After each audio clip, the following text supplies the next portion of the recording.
it or not.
Anybody for a seafood pizza?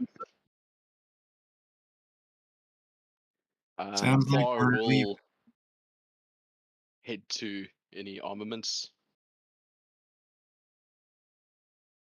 So would Trist.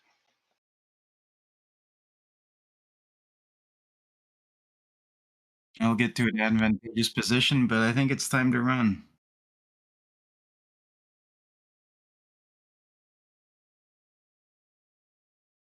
Well, unfortunately, Crux is in charge here. He gets to make the call.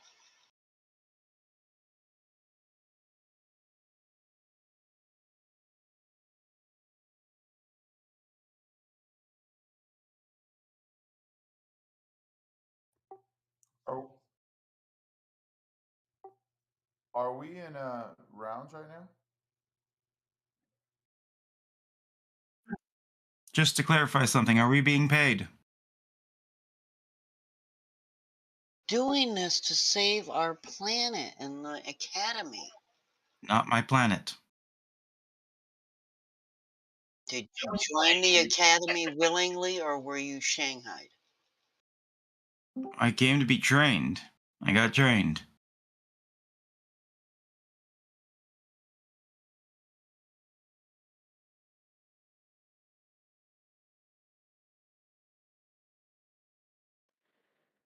It's just important is he paid us?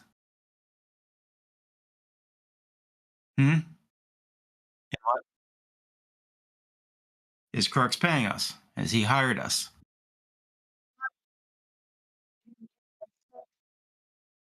We for trucks to get paid.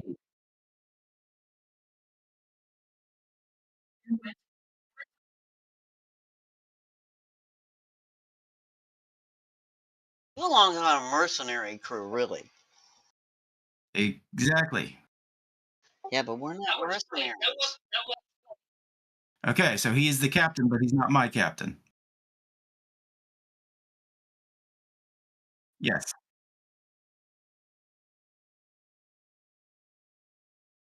No, I'm not arguing that he's the captain of the ship. I'm just saying that he's not my captain.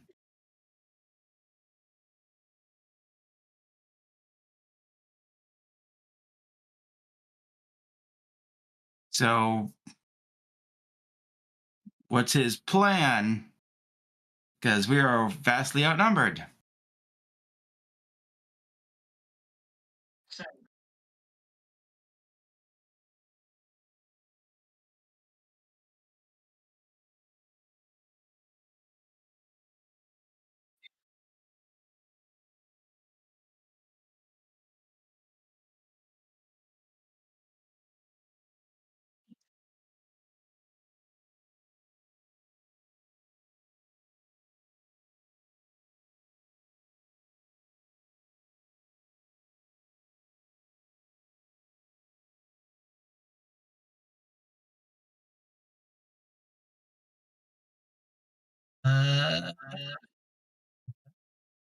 That's working now. Hurrah! Right.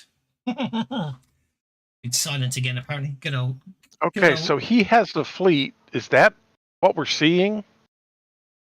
Is his fleet? Well,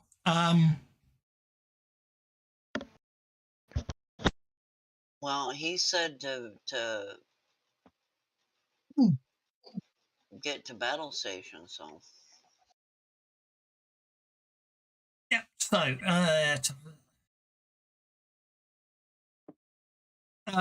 Toppler pales with a look of concern upon her face when Crux reveals the count of ships, because she says that the flying fish ships, the lamprey ships, and squid ships account for roughly half of Garganhale's fleet. Sorry, what? This is the guy we're looking for. She's looking around quickly. She says she can't see the Garganhale's flagship, Last Breath. It doesn't appear to be among the wreckage.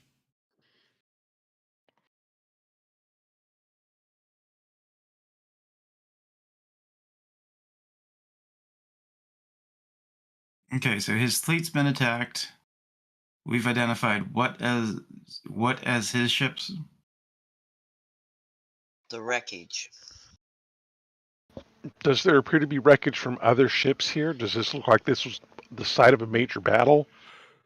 Well, actually, And now both fleets have flown off, or? So looking at the map, I noticed something there that's interesting.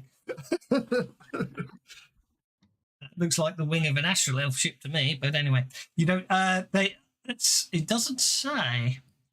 However, can I have notice checks, please?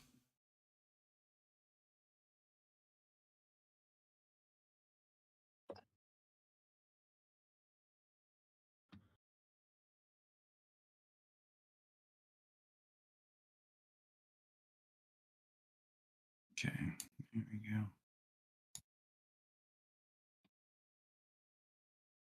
Worthington Pettigrew Trottlefoot the Fourth is obviously being.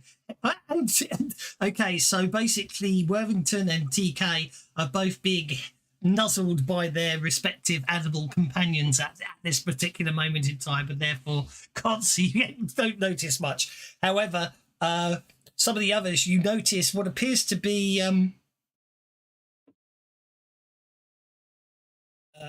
a couple of bodies floating towards the ship.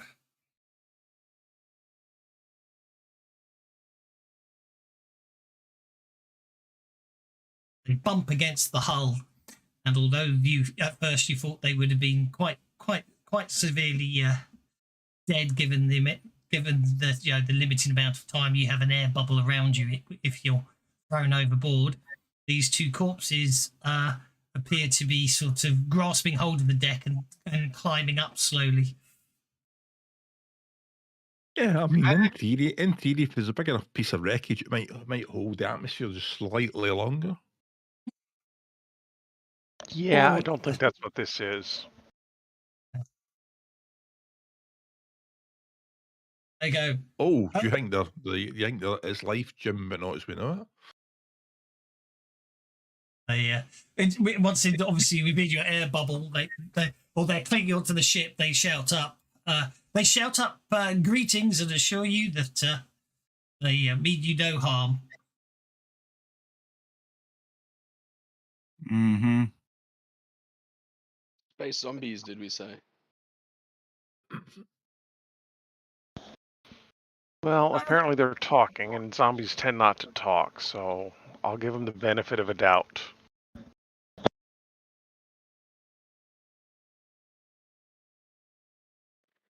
Do they appear to be carrying any gold?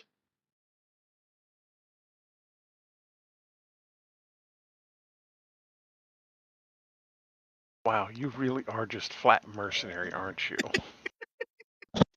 Just jumping on the bandwagon. Yeah. They're so basically they as they clamber up onto the deck, they ask to speak to the captain. They do. I've just closed it by mistake. I was about to share it. This is. I wouldn't say necessarily exactly what they look like, but just give you an idea of their appearance. They're definitely dressed in. They're dressed as. They're definitely dressed as crew, but they most definitely appear to be a bit on the deceased side of things. Babe Achilles side. They say they're looking for a new commission and they're quite eager to serve. Isn't this up to Crux? Well, Crux is the captain. Can I have common knowledge checks, please?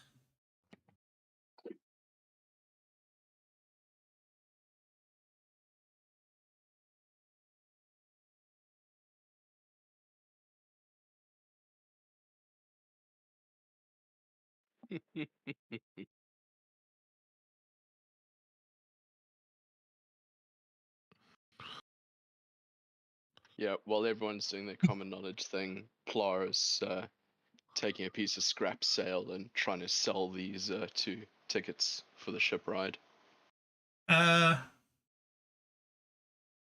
Crux basically starts advancing towards them, takes one look at them, and says, basically his eyes sort of show contempt and horror. Sargon and Cernan and Worthington, you all realise with a start what they are. Yeah, I stand corrected. It's Death Jimin, not as I know it. So who did I say?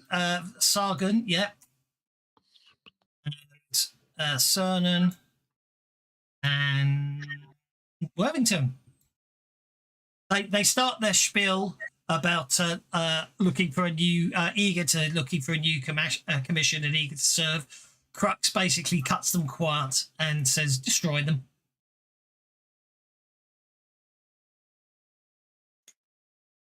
What do I know about these guys? Are they pirates like they're in their name, or are they just all that, or That myself, actually. I thought I'd put the notes in them. Destroy them. He's the captain of the ship. Trist will, blast him with a spell. I didn't say I wasn't going to do it. I'm just asking for more information about what they are. Questions about There you go. survival chances. Our survival chances. Talking husks of dead pirates who refuse to go quietly into the afterlife. Okay. They're pirates. Where are they on our ship? I'm just about to add them. I'm just about to add them on. And I'm going to be nearby them because if we were taking them to Crux, I was guiding them from behind. So I'll be behind them. Not that it makes a big difference, but So maybe they'll actually tell us about who attacked what, when, and how.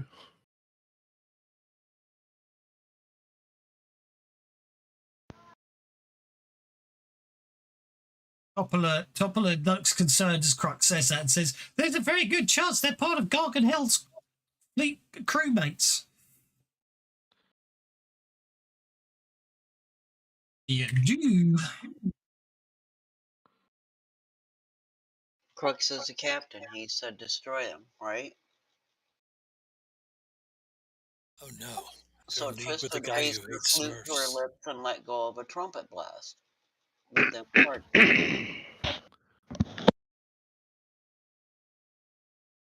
Okay, and Sargon wants to be behind them, so there we go. And Commodore Crux is looking down from the upper deck down to them on the lower deck. Should be shoot first, ask questions later. What? We have orders from Crux. It's his ship. It's kind of hard to do it the other way around. Hey, Sargon, you're up with the Joker.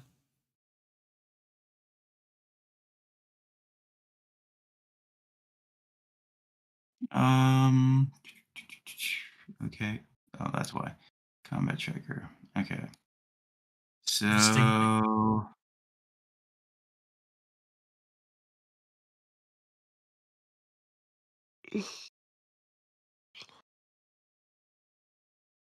I will limited action.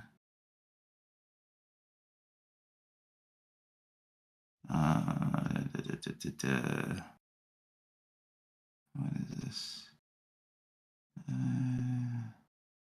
End result is the same. 2 melee or ranged applies to both. Alright, I'll pay the 4 and make it attack -2. I will target them. What traits do I have? I've got 2 weapon, I think, with this character. Yes, 2 weapon. So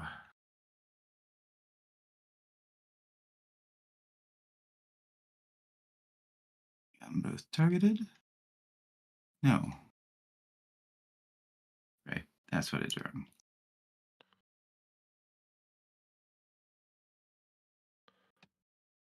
Okay, so combat.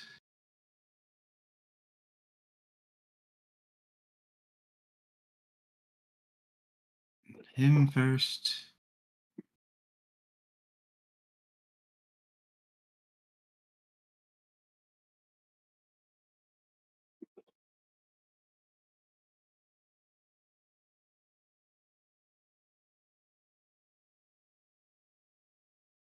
And she's just going to stab him in the back.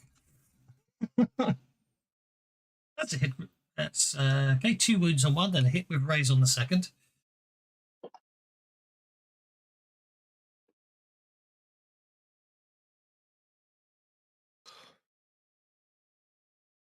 Okie dokie. I need more. Hang on a second.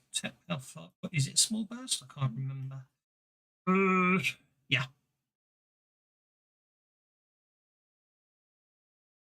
Yep. Mortimer and Sargon need to make evasion checks.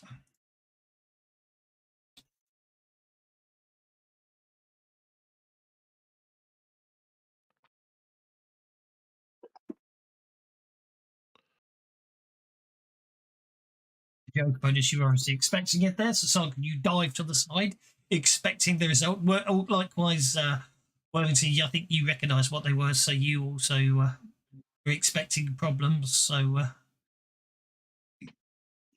Excuse me. on for Morty because our illustrious cavalier.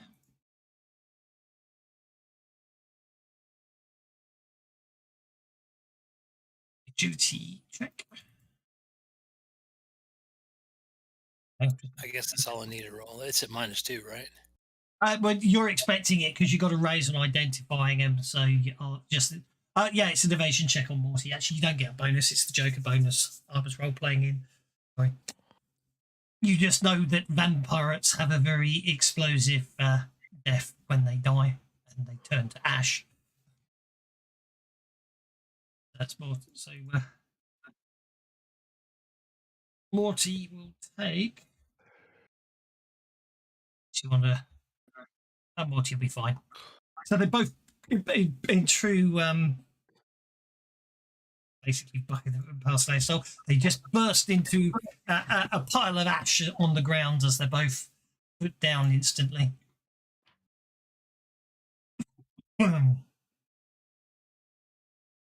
Okay, you continue as you continue. Obviously, the amount of wreckage here does cause you to drop out of spell jamming speed. So until you clear the gravity wells of all the wreckage, you can't accelerate away again. But some time goes by, and there's the wreckage is spread out over a large area.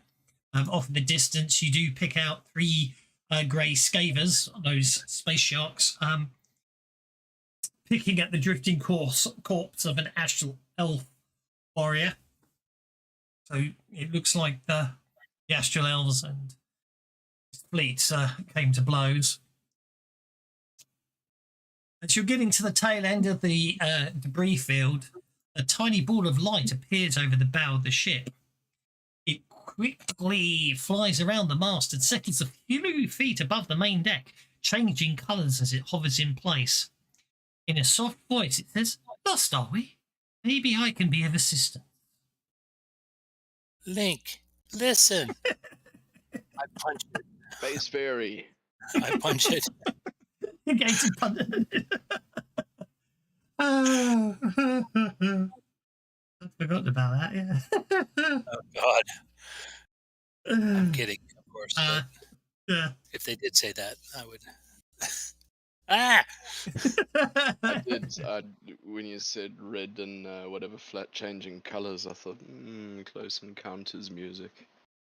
Well, actually, to be honest, actually, if you have the obviously with is watching online here, if I said this individual will be on the lookout for evil Edna, he might have an idea. It's a will-o'-the-wisp, and it just sort of sits there fluttering, going, "Well, I'm always happy to help. If you're lost, I can be of assistance." Morning, Rigger. How are you? You let one fly aboard, and it attracts others.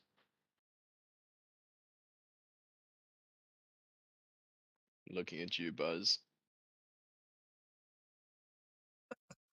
Actually, Buzz is probably flying slowly towards it at the moment, going, "It's so beautiful."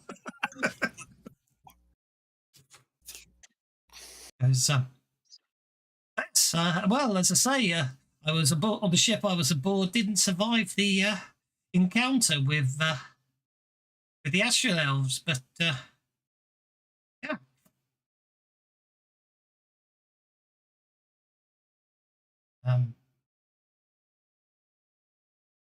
Otherwise, I'll just bugger off.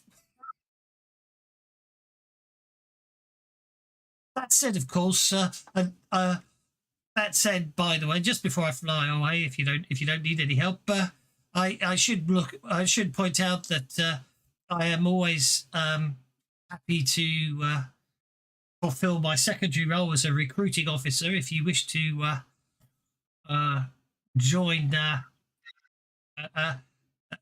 a fleet out here and make your way and earn your spoils, Garganhell is always looking for new ships to join his force.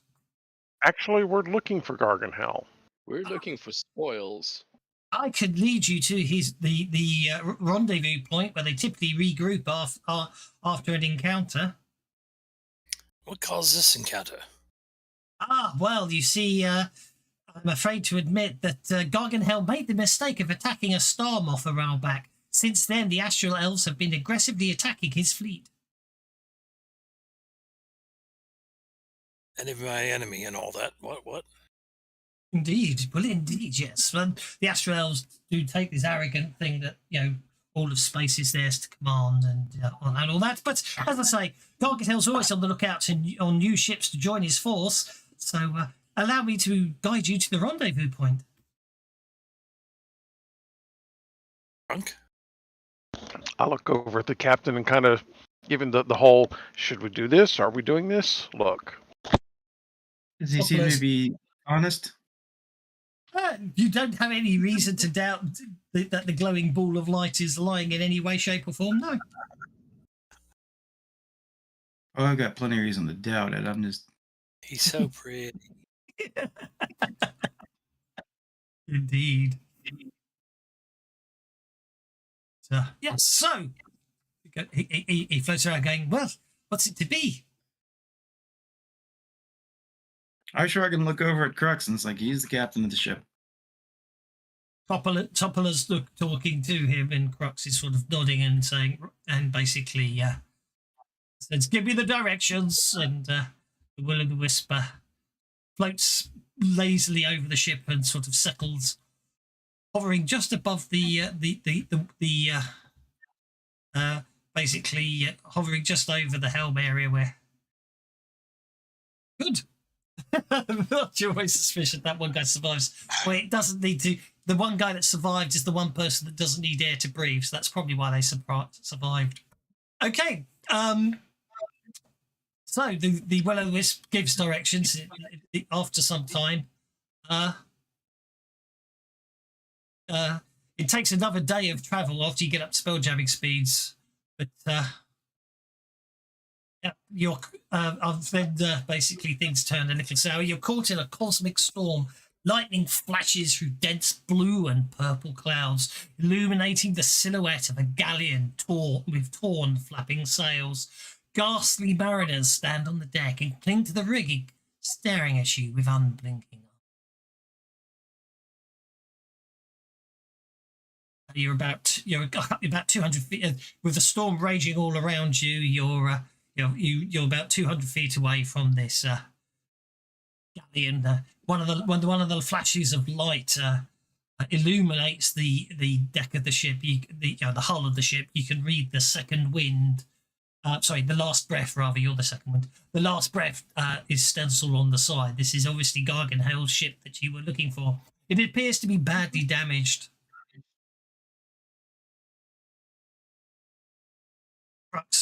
Crux is less than amused at the situation, and Flinch is desperately tugging at the control sails and everything to try and to avoid the worst of the cosmic storm. But eventually you get within 50 feet of the opposing ship, and the galleon's captain steps into view, a pallid white-haired man with a barreled metal mask covering the lower half of his face. His left hand detaches at the wrist, skitters up his arm to his shoulder, and waves at you with its fingers. That's sinister. Crux sneers at the sight and keeps one hand on his holstered pistol. Vampirates, he hisses. I did get it on this sinister thing. I quite like that.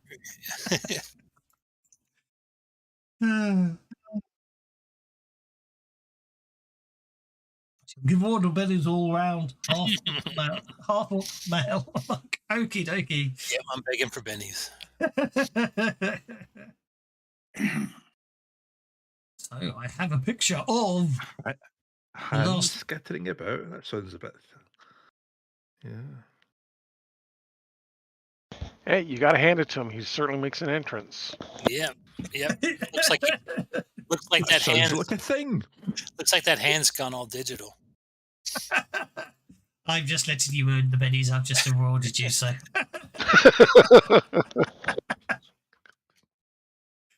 But at least it's got Gargamel under his thumb.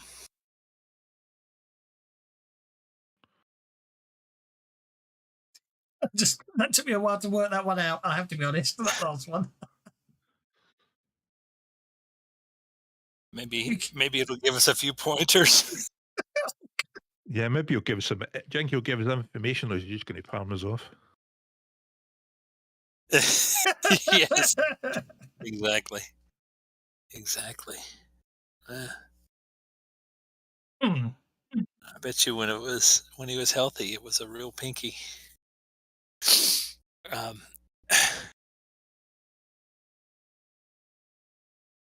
So the question is, are they going to attack? We have to get the grasp of the situation.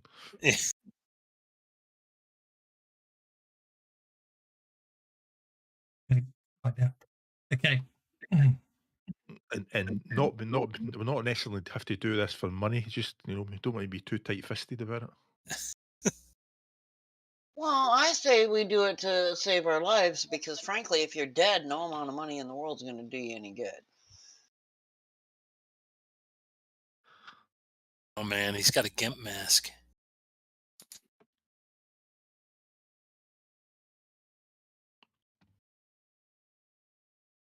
The undead captain places his boot on the rail along the deck of his creaky galleon and leans over the bow, his disembodied hand perched on his shoulder, and lightning from the cosmic storm flashes behind him.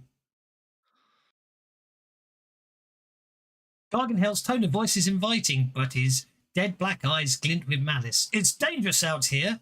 That menace from Xerxes. Commander Vale keeps sending his ships out to our system. But we do our part to thin the Astral Elves' ranks. You're obviously not with them. Care to identify yourselves? Indeed, that was Tuesday, Deadlands. Captain's job.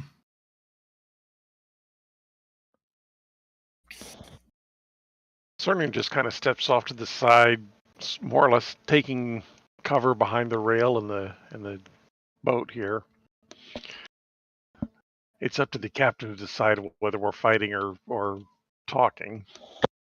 Toppler is standing Toppler's standing next to the captain, and gesturing and definitely trying to placate him. In the meantime, do my lifeless eyes deceive me? Topola, my darling, what a surprise! If you've come to drive a stake through my heart, you'll have to return it first. She blinks at that and says, yes, maybe I should have explained what happened to him and his crew in the past. We do need him, she says. Crux is less than amused, it has to be said.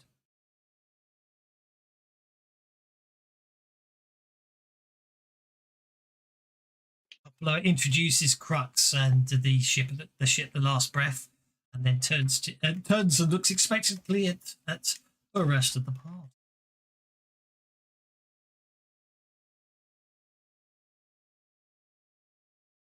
Captain on the other ship stays there, staring at you.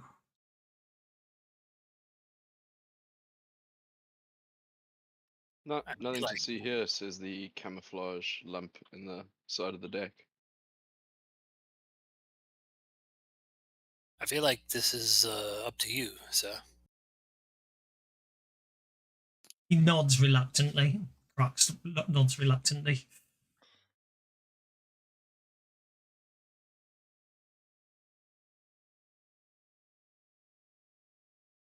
You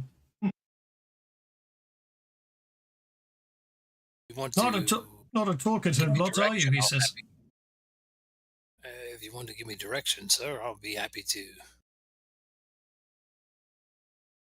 negotiate to your orders. But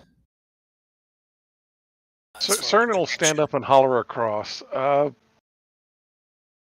space elves have attacked our planet, and we're trying to find where, for lack of a better word, the rebellion has hidden out in, what's it called, Dead Space? Doom space. Doom space. Doom space. And we were told that you might be able to help get us in that direction.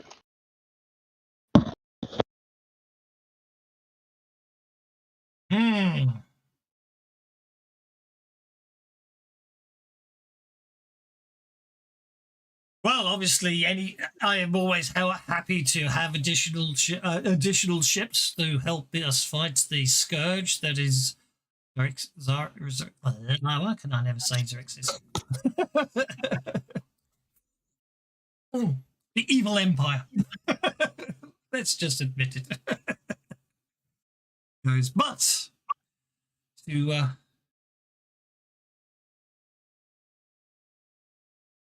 to do so, though, you will have to agree to an alliance and join my fleet and adhere to my pirate code.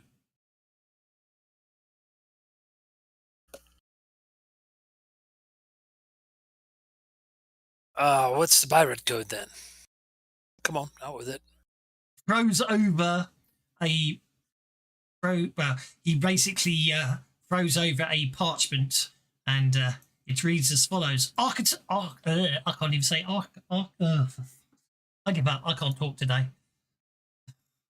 Article 1. Don't eat each other. No crew member shall partake of another's member's flesh or drink their blood. Article 2. No hymns. Many crew members' ears are sensitive to holy praise. While aboard our ships, bards and other musicians are allowed to play only secular tunes.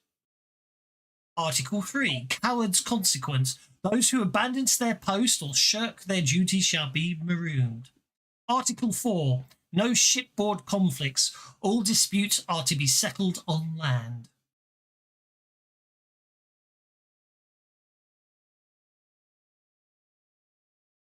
All right. And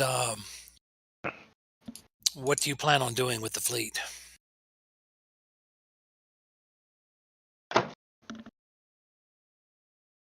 I mean, if you don't want conflict, then if you plan on taking the fleet to attack a planet of 5-year-olds, No, we I think what he take the means dogfight. is interpersonal conflicts. No interpersonal conflicts. I understand that, but are you saying that there won't be people on the ship who will go along with the rules and other people who will fight those rules if we are forced to fight? Especially if he's paying us.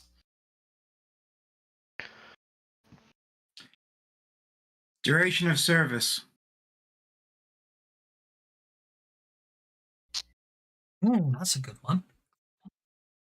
It is a good one. Good call. Can we leave? A very interesting question.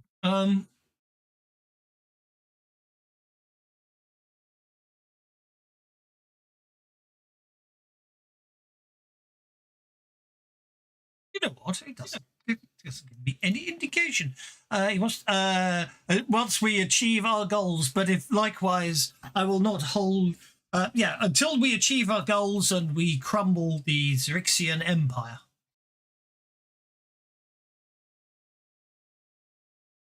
So this is the full extent of the contract. I wish to. May I board your ship so we can complete these negotiations? Captain? Look over at Crux. Crux again. Topola's talking to him though. He literally just, in the meantime, he runs along the main mast, comes down the side mast, jumps down and onto your mast, and he's standing at the edge of the ship and says, "Permission to come and go aboard." Once again, Crux mumbles and moans, but allows him aboard. And I don't know if I've actually got an NPC.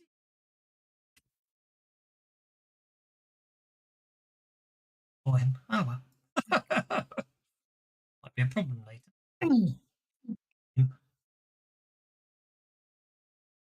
Oh well, no NPC token for him.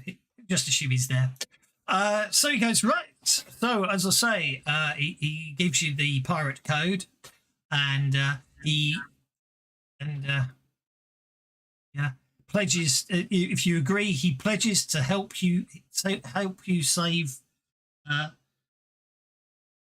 world from destruction, asking for nothing in return. Other than the fact you joined his fleet, and you know what I mean. Other than the pirate adhering to the pirate code. And What about payment? And call him Admiral Garganhale.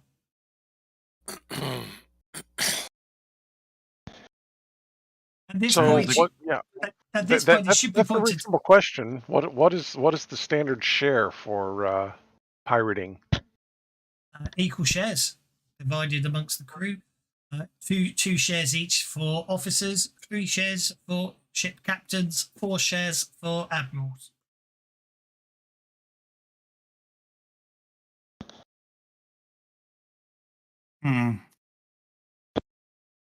Crux is getting more and more upset, and Topola's failing more and more to keep him calm. Get the distinct impression under no circumstances will he bend the knee to a damn vampire.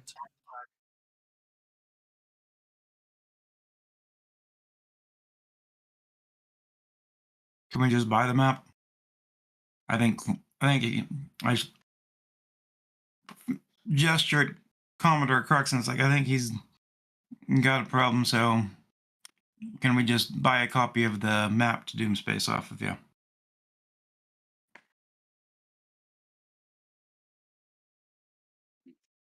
Well, indeed, that would prevent you from having access to my Your what? secret weapon. Look, if you want to negotiate was with it, working man? for the rebellion, go for it.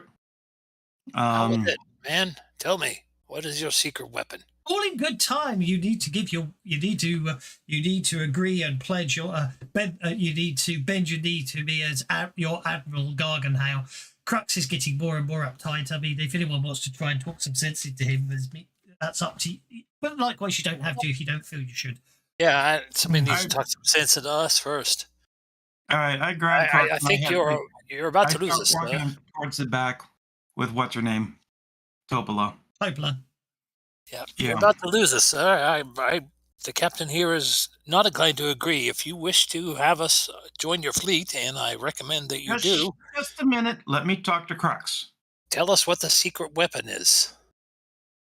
But I grabbed Crux by the shoulders and Tupola by the elbow and towards the back. Mm-hmm.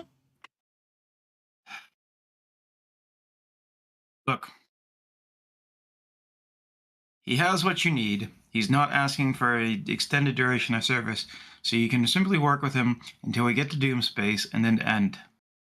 In the meantime, his contract provides protection from being turned into food for his crew. Now, I look over at the last breath. It's what, a galleon-sized ship? Yes, it is. Yeah.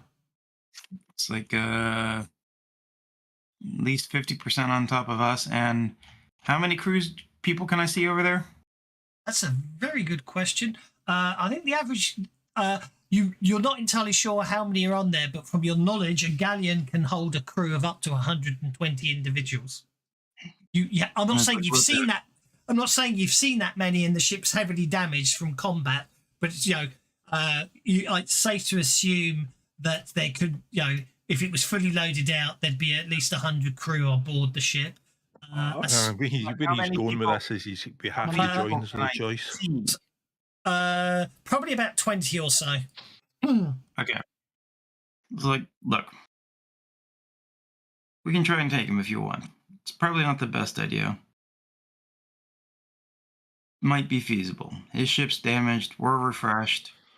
They're going to be, they're undead and they have a tendency to explode, but that could work to our advantage. We do have some decent ranged options. But look, you suck it up. You agree to serve underneath of them until you get to Doomspace. We're protected. We get to where you want to go. You might even make some profit off of the elves later. Crux is obviously not happy with it, but with the sensibleness of your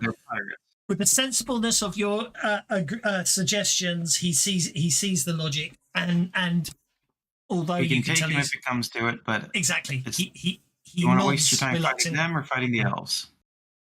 He nods reluctantly and he goes, "It's preferable to the only other option I could see, which would be I would not have stopped you in your mission, but at the same time, I couldn't tolerate being captain under him. But you've argued the sensible option, and I agree that we should take it. With that, Crux walks forwards, nods in acknowledgement and thanks at your sensibleness of argument, and he moves up to the front of the ship where the admiral's standing, and basically formally pledges his allegiance to the fleet. Topolar does the same, along with Lynch. He will do anything that does.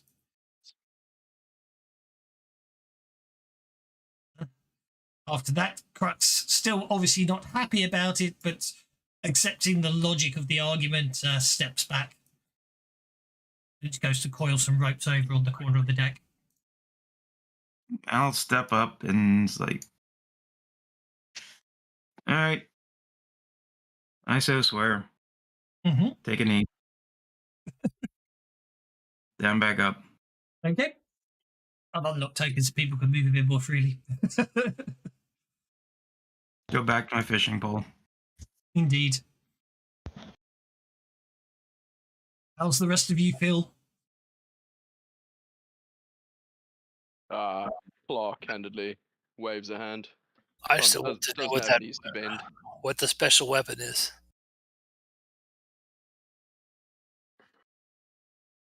Well, all in good time. All in good time. Cernan kind of does the whole half a curtsy thing and says, yeah, all that fun stuff.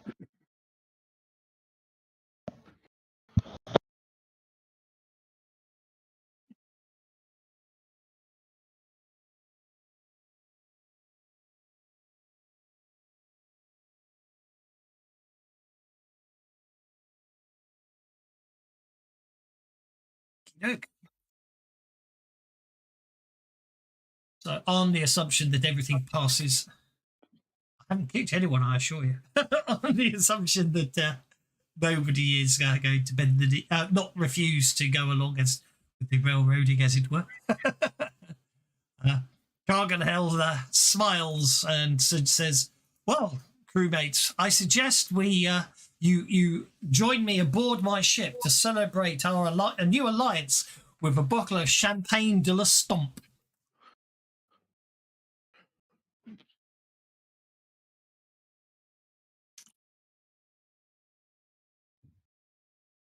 I shrug. We're safe.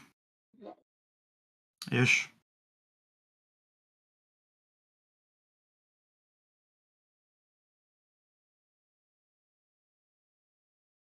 Second win.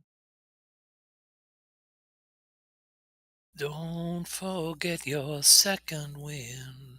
I'm just it's bad the way this is.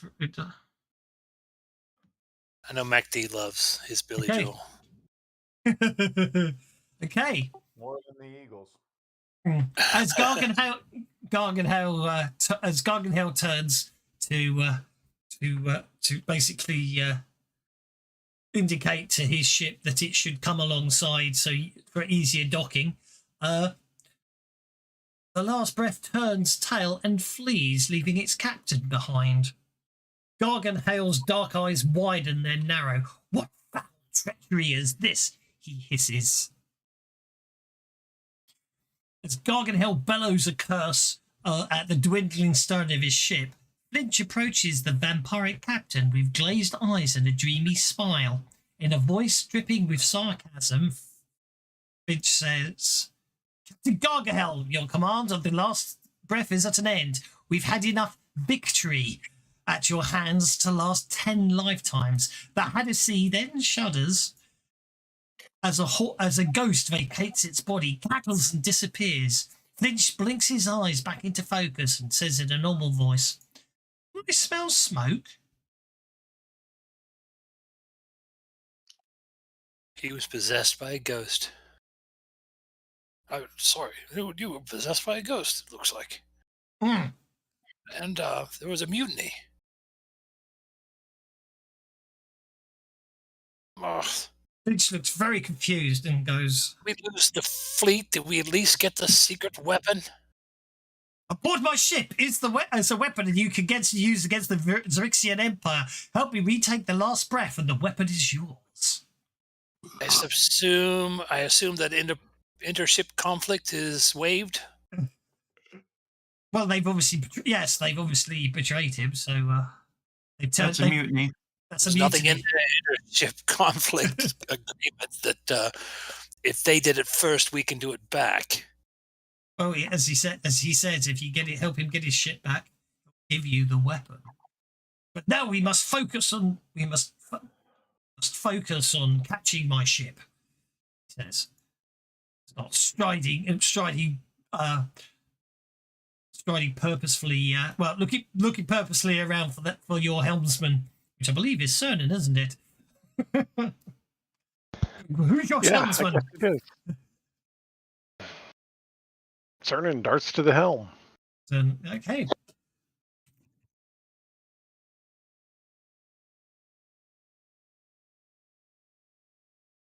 Okay, let's go with... That's quite a nice one. Let's go with that one.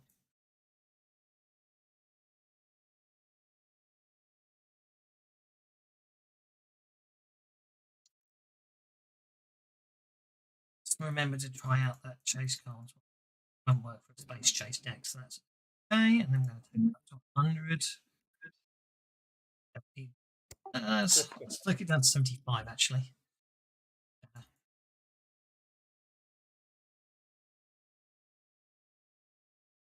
Okay. And then we're going to do that. That.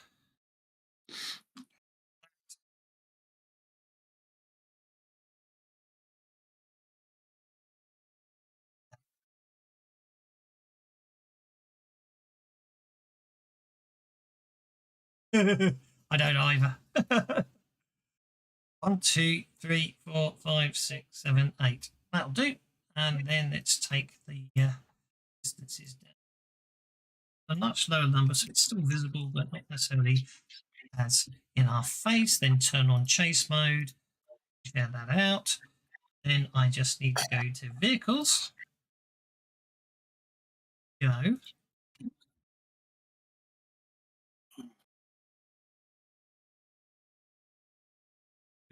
Go. Right, you're on the second wind. Second wind there. Oh, I'm just going to keep.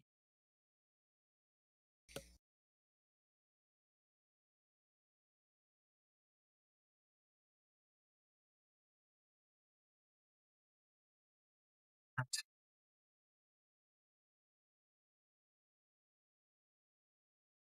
Round. Bigger.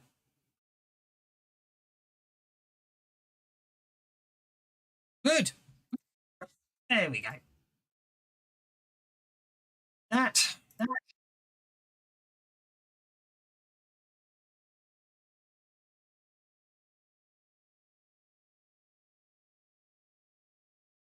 Okay, the second wing dives back into the cosmic storm. So obviously Cernan's going to be doing his spell jamming checks to attempt to chase the ship, but obviously the rest of the crew can obviously assist by doing stuff with on the doing support stuff or other stuff on the rigging or whatever you so wish to do. Should be pointed out, of course, that the second wind, the ship you're on, only has rearward facing weaponry, so you can't use that in any attempt to slow things down.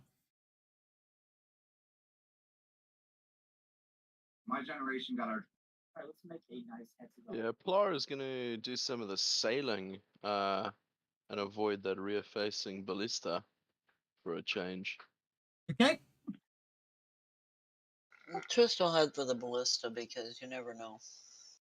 They might sneak up behind us. I'm not going to worry too much about orders as such. I'm only dealing was only dealing cards to see if you get some Joker bonuses. So I will assume will go at the end of the round, as it were. So Finch is obviously going to make a boating check. So, is there a map for this? Have I not shared it? Sorry. Oh, that helps.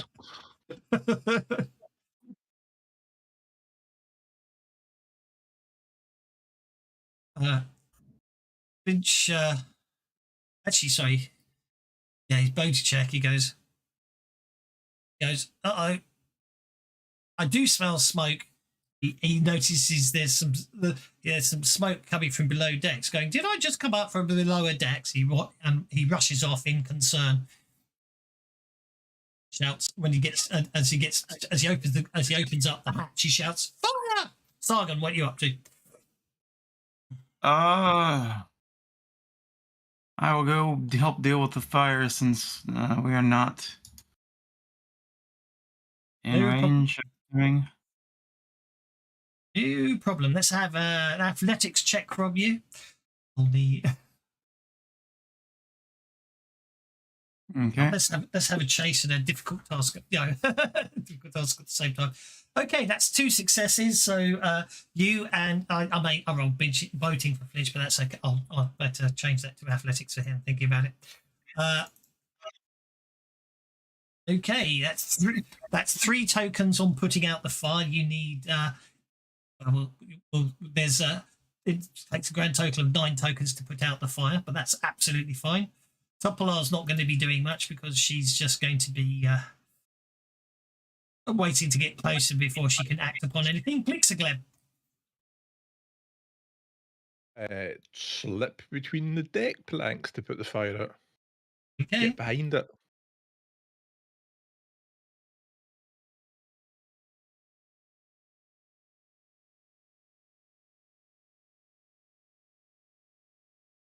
Trying to repair a fire.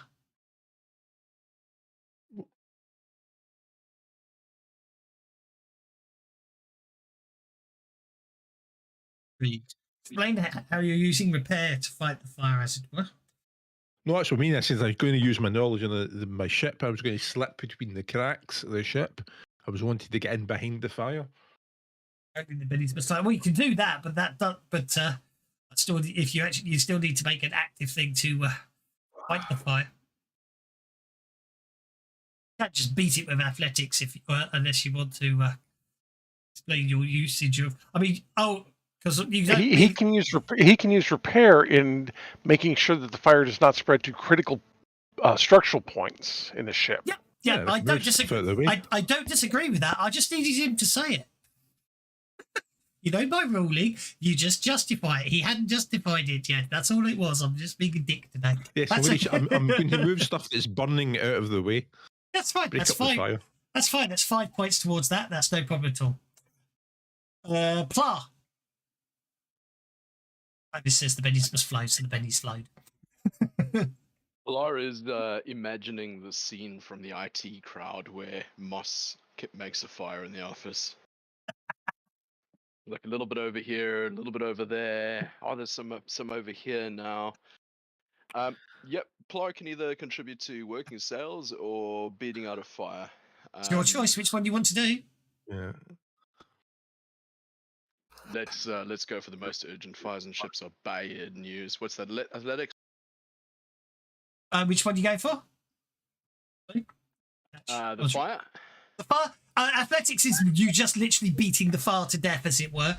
Although you can use other skills if you can think of any. But athletics is the easiest one of just grabbing hold of something and sort of beating at the flames to try and put them out.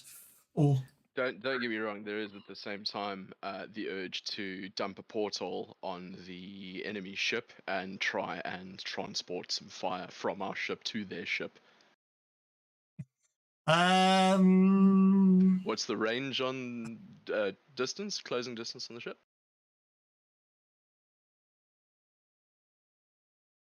75 inches. Miles out for the portal cannon. Right, fire it is, athletics, here we go. Actually, Crux is saying, well, we could fire their ship to slow them down. with regard to you're thinking of fire, I'm just going to say as you're hearing it, in overhead you hear, my ship is badly damaged and brimming with alchemist fire. Well-aimed shot could cause her to explode. Better to slip aboard and dispatch the mutineers in close combat.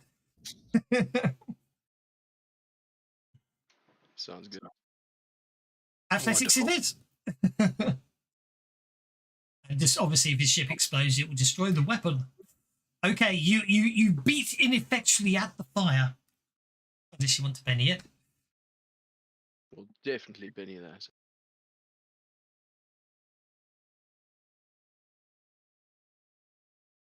I just made an agility check instead of athletics, my bad. That's fine. I'll count it. That gets us to TK. So that's seven tokens on putting out the fire, and no assists on the spell jamming check yet. And the total was 10? Said 9. Okay, well, given that I've got a club, Mhm. I'm going to go on hold. Okie doke. You could assist with the chase. That would not crash Yes. the. Yeah, you can assist with the chase, which should obviously be boating or any other skill that you could justify to assist in the chase. Just having fun and running a chase You're asking the Thrycreen about boating. Yeah, okay. It's okay. Just gets you a +1. I didn't say it was the smart way to go. I just said that it was a way to go.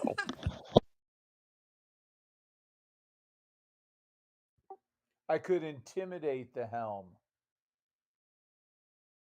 At that distance, they probably can't hear you. You'd be a separate air bubbles, so there'd be a vacuum of space between them, I'm afraid. No, I was talking about me intimidating the helm. Like our helm. I like to go faster. Oh, you can try intimidating Cernan if you want. I don't see a problem with that. Cernan might, of course. Later. But if it works, then who cares? Worthington, by all means, do so if you want to. Worthington, Pettigrew, Trundlefoot the Fourth. Okay, I'm running up to the treant on the tree. Yep. And I say, how far do you think you could throw me? Not that far, it says, but once we get closer, I can probably.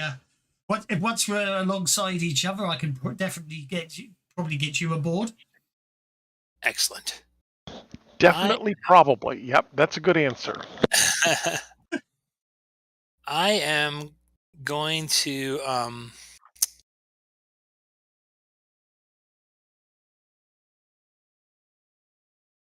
I can use my battle skill for support, right? Yes, you can. All right. I'm going to do that. Solus runs into battle. We attack their sails and steal their wind. Doesn't make any sense, but that's what I say. Well, there's obviously solar winds, aren't there? Yes. All right. Here goes nothing. I made that a +2 to Cernan.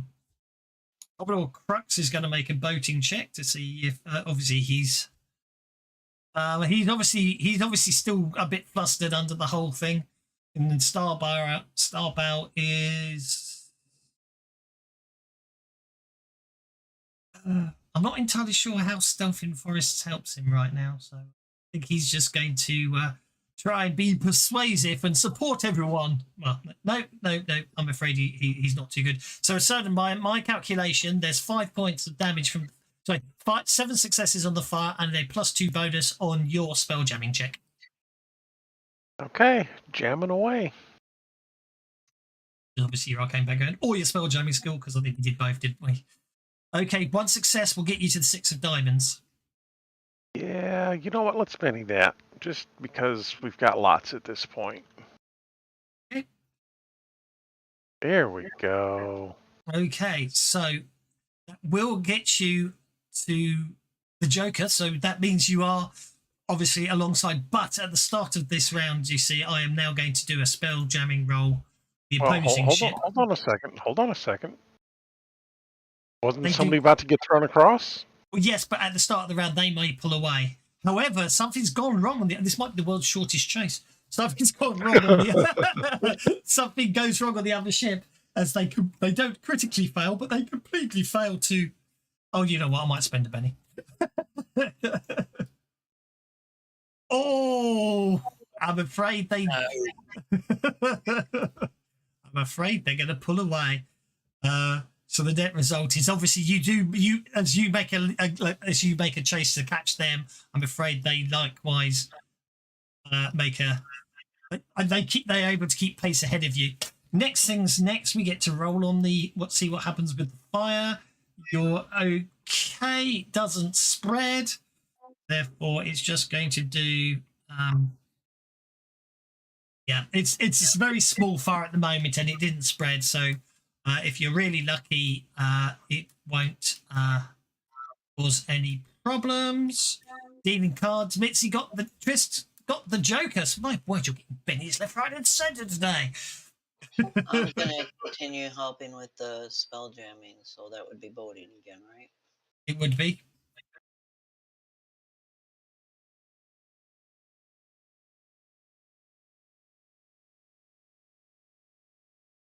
That's a +2 bonus. Nice. The Commodore is going to try boating as well. It's a plus, giving us a +3 bonus. So it's up to you if you want to try for now. You see, bearing in mind the idea is you're sort of pulling, and the idea is what's happening is so much is when if you're alongside them and then they disappear, it's more you're losing them in the storm rather than they're necessarily pulling away. So if you want to go for a +3 now and get the race, you will get a situation where you are able to pull up alongside them before they try to maneuver into the storm and lose you. Which means a boarding action could be attempted. Yeah, since I've got that +3, let's go ahead and make that run now. Okay. There we go. Which is successful. So basically, if you consider this, is very much like that Wrath of Cards situation where you barely see each other. So all of a sudden, you basically get this. You instinctively know that they dropped low and went doubled back under you. So you basically turn the ship in a hard arc while diving downwards, and at the very almost immediately. With the lightning crashing all around you, you find yourself pretty much alongside the last breath. Cry havoc and let's of war. Indeed. Which also is a way to say, man the gunnels, we board.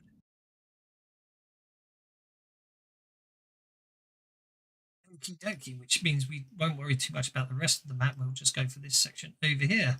So, from a boarding perspective, obviously Starbound is more than happy to toss you across, but likewise, because Soden got such a good roll there at the moment, the two ships are going alongside each other. So anyone who just wants to do the traditional swashbuckling way of grabbing a rope and swinging aboard, now's the time to do it. It should be pointed out that Garganhel's already grabbed a rope and is swinging onto the deck of his ship as we speak.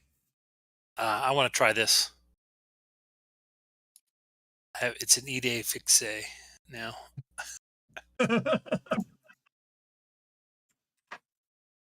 It's the first annual hippo tossing, soon to become an event all across wild space.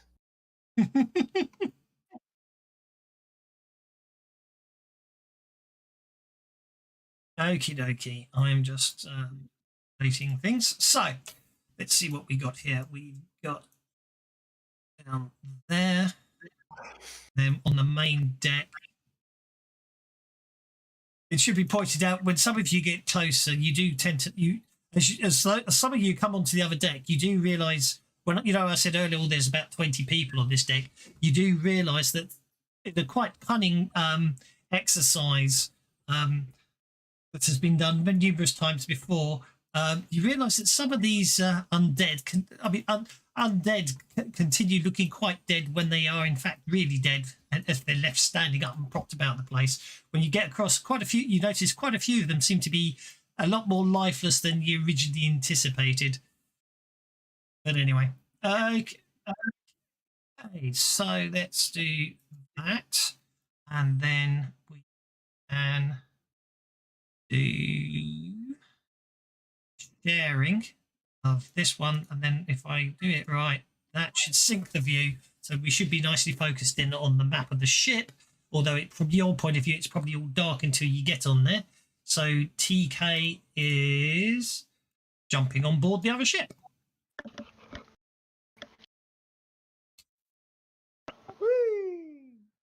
Sargon. Oh, all right. Is the fire dealt with or not? The fire's still burning, but if you want to get, if you want to hope that others can deal with it and board the other ship, Flinch is flighting it, and he may well succeed. It's up to you. It's your call. Where you want to go? All right. I'll head for the other ship. You said that what's his name is already over there. TK's over there, and I think Starbow's about to throw Worthington because he's next on the combat tracker. What's his name? The Rodney Dangerfield of this group, right? No, Worthington, Pettigrew, Trundlefoot the Fourth. It's just easy to say what's his name sometimes. No, the pirate captain. Oh, Garganhale is swinging across and is landed on the upper deck for the sake of ease, because I haven't got stats of him. I'll swing across as well, and I'm going to ask him, where's the helm? He points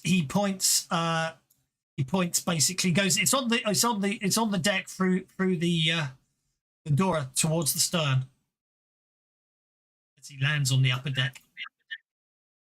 So back there. Yeah, basically. All right, I'm gonna try and land as close to that door as I can. Okay, well, a successful get you onto the steps. A raise will get you to the doors. How's that sound on your athletics roll? Okay. Yep, that will apply. So for this round, get aboard the enemy ship is your action, but the vampirates won't get to attack until initiative turns next. You know what I mean? So they won't necessarily swarm you just if you land there this turn, but likewise you can't swarm them. You just land. Okay, that's no problem at all. Sargon lands. Can I make a ranged attack or just the moving? Is it? Well, I'm just getting you on the deck. Next round we'll do initiative on that ship, if that makes sense. It's easier that way. It's easier that way for me to keep track of what's going on. Okay, Starbow makes a successful roll, however, not getting the raise, Worthington. You will be landing in the middle of the main deck. You will need to make an athletics check to sort of land nicely. A failure will just mean you'll land prone. A critical failure means you'll take damage when you land prone. Worthington is nothing but full of grace. Yes, but well, that's what we say. We can do that on your initiative, but it doesn't matter that you've done it now. We just foreshadowed the fact you're going to land on one hand and one knee in that classic pose. Kicks a gleb.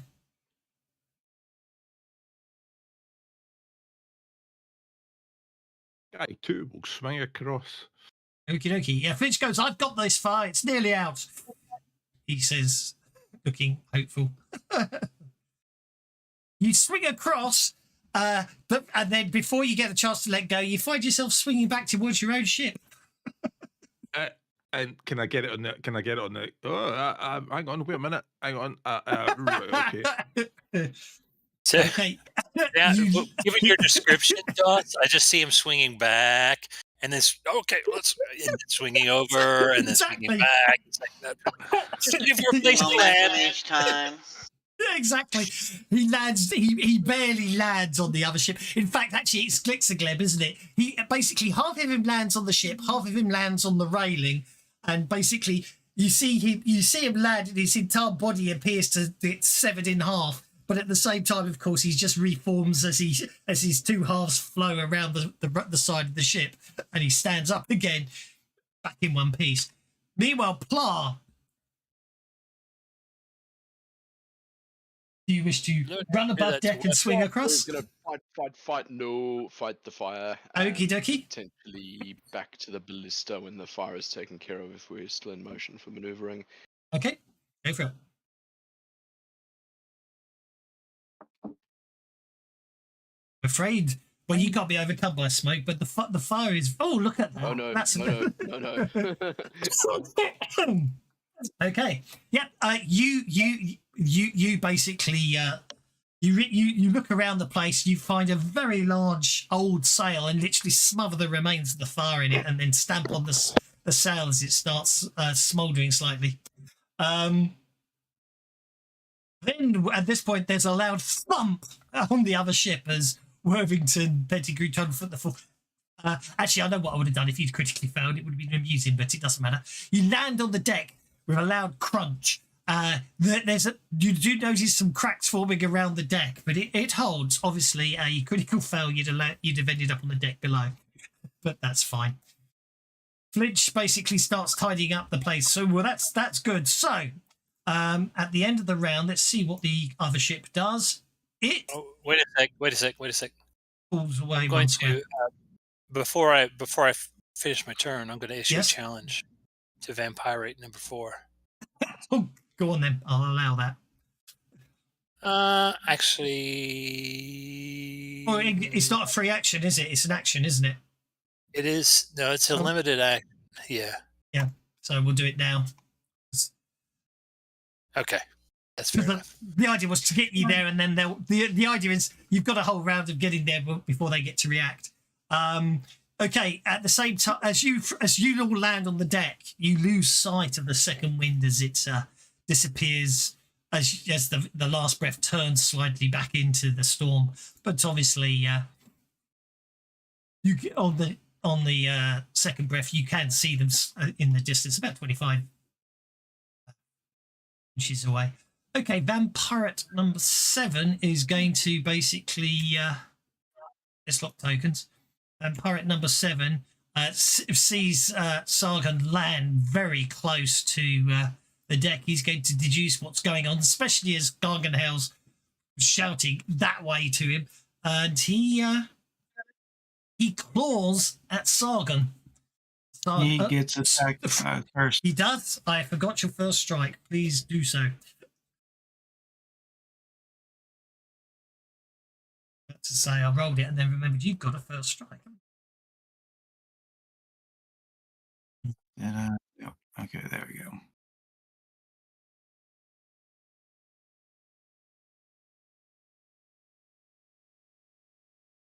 Oh, whoops. Oh, you hit him. Would a 9 have made a difference? No.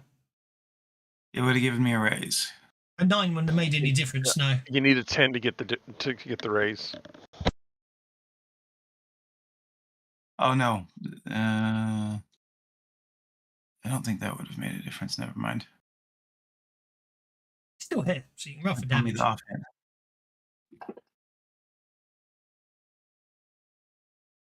I'm gonna Benny that. Okay.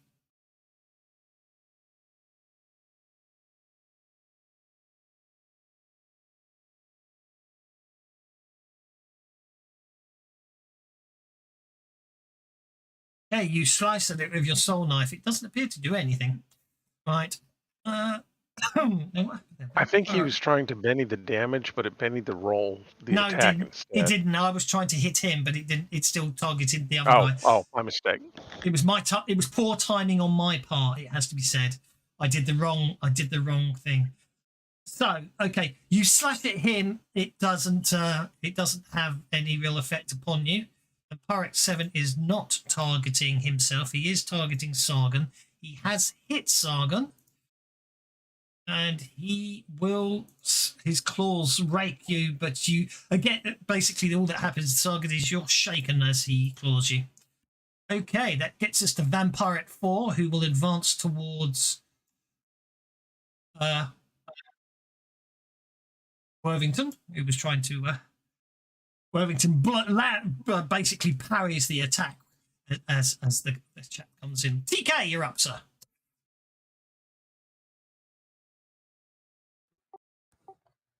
Okie doke.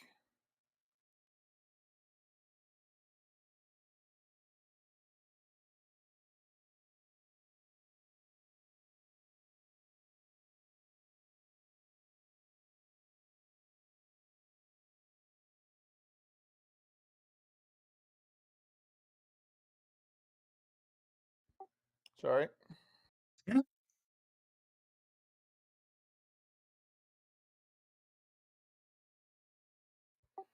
So if this happened in real time, can I like come swooping down and make a leaping attack off of my entrance, or am I not able to do that?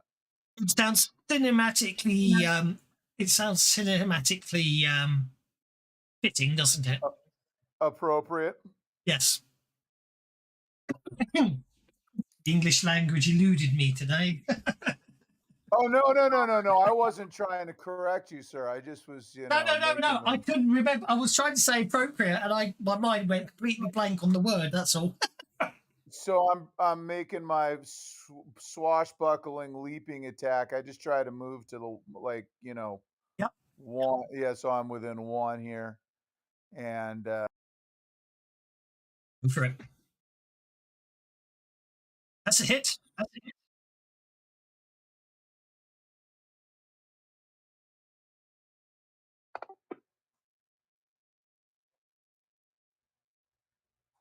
That's still a hit. Yeah, same roll. Try to Benny it for cinematic. I'll try to Benny the damage if it's got so many of them. You when you leap, you get an extra +2 damage, don't you? I do, and that would be a 12. The second one would be a 12, yeah, which would shake it. Yeah. And no, I'm gonna keep going. That's a 13. No, it was an 11 because I added it this time. Oh, you added it that time. Okay, so your 12's your best on her. That's a wound. That does require an evasion check from Trundlefoot and TK. As the vampire explodes in a cloud of ash. Oh, it explodes. Okay, well, fuck that. I want my Benny back. I didn't realize it. I can't. I spent the Benny, not a problem.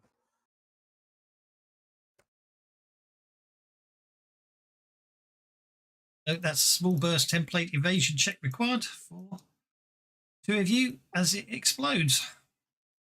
Okay, I'm gonna Benny that. You can see what I'm trying to do, right?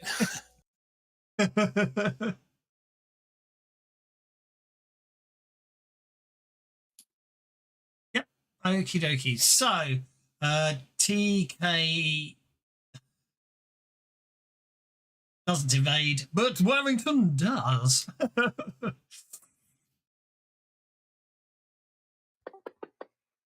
That'd be 3 bennies off of my thing. I'll dump them right now.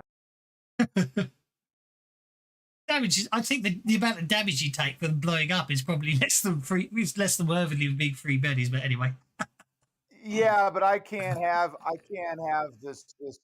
I can't have this entrance of like me swashbuckling and killing somebody and then getting tagged, and then I will move out of this fucking ring of. Well, yeah.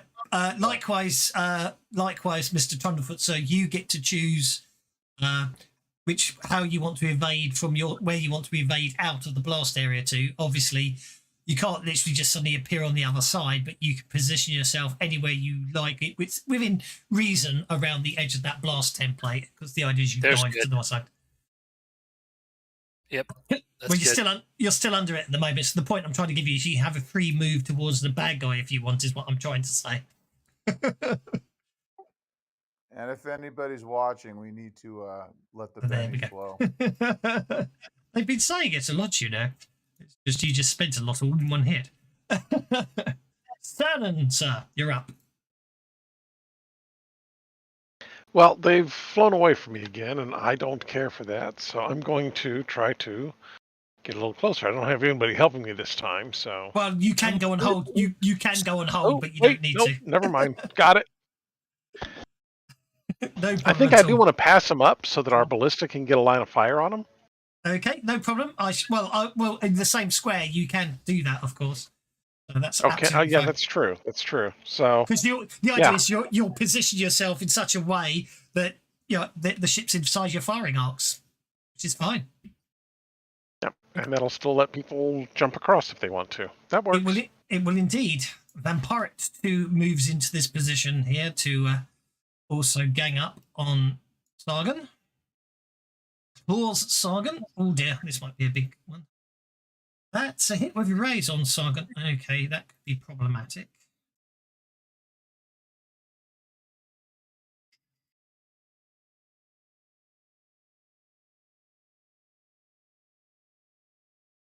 An attack with a raise.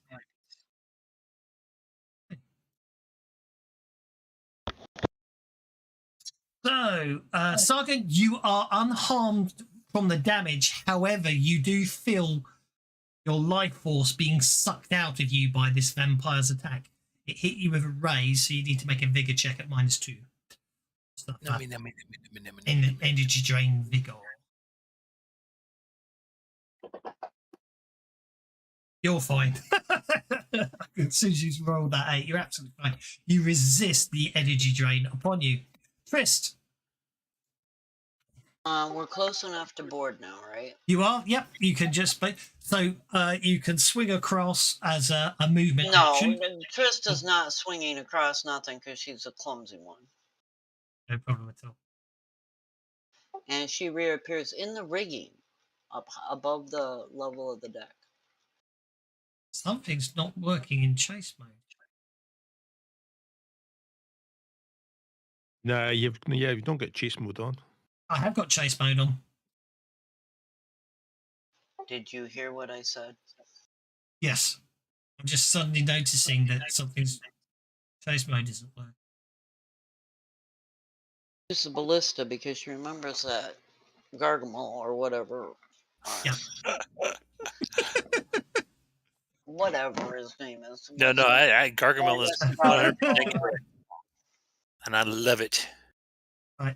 Where did you want to teleport to? I'll put you on there and you can I'm up in the rigging so that they can't hit me. Yep. No problem at all. Well, I do have crossbows, so they can potentially, but yeah, I know what you mean. I'll put you 4 squares up. Vampire 8 is going to claw at Glixagleb. Until you make an offensive action, they won't miss. Glixagleb avoids the blow. Flinch is going on hold because he's not going to board. Vampire 1 is going to move towards Bundlefoot. Did Flinch get the fire put out? Flinch did. Plow put the fire out, so Flinch is just tidying up down there. That's unfortunate. If that vampire had critically failed, I'd just have had his foot stuck in the grill. The grill as he's coming across. However, he just fails miserably to hit the GIF. Or sorry, the GIF, because the GIF is the GIF Yankee. Vampire number 6 is over here. I thought they were pronounced GIFs. You're pronounced. Well, there is a civil war going on. There is an actual civil war going on between the GIF, because half of them pronounce themselves GIF and the other half wants to pronounce it GIF. Oh no! Did they really write that into the camp? They really did, I believe. I think they actually wrote that in. Oh, I will check, but I do remember reading it.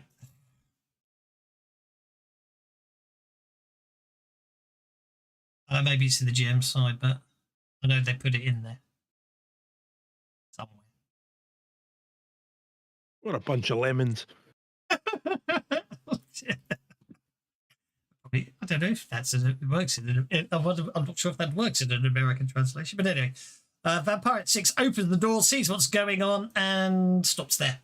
Opens the door and turns around. This one It's not my day to be here. This one will step through to here and fire a crossbow at the Thigh Creed, and it's exposed in the middle of the deck. hitting with a raise, doing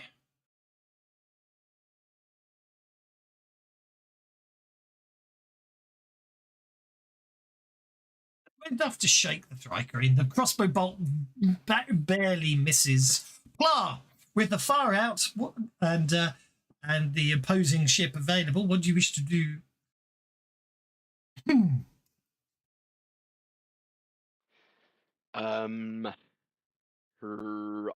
I reckon head to the arms, the ballista. Yep. You remember the captain said that if we hit that ship with fire, it could blow his ship up because of the alchemy stuff, right? And we are on it. Would be an explosive way to end the campaign mid-adventure. Fair enough. That is how we started this thing, with Plob blowing up a ship with everyone on it. Yeah. Well, but I think it would be okay because these guys are all tough, and you're not destroying the ship. You're just going to do a little plink plink damage to it. Depends on So the go for critical hit. If he critically hits the wrong thing. Yeah, don't tempt him. Right, so Pla's going to try this buccaneering swing thing over in that case to Okie dokie. fat into the fire. Okay. Athletics. Athletics. On a success, you can position yourself anywhere north of that line.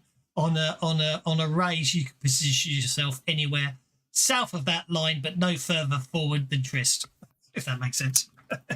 Gotcha. So why does it cost $2 to be a pirate?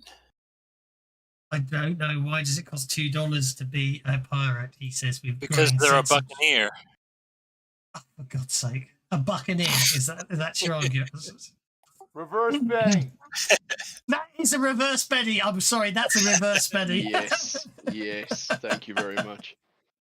That is most definitely a Enjoyed that reverse. thoroughly, though. That's most definitely a reverse Benny. That one.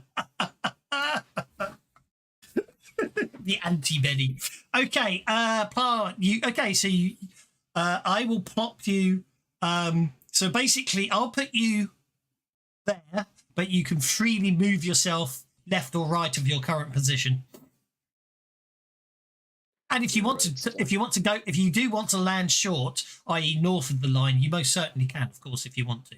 What I've put you is as far across the deck you can go, but you can manoeuvre yourself left or right, on depending on where you want to land. Because moving, don't forget, is a free action. You can act after you get there.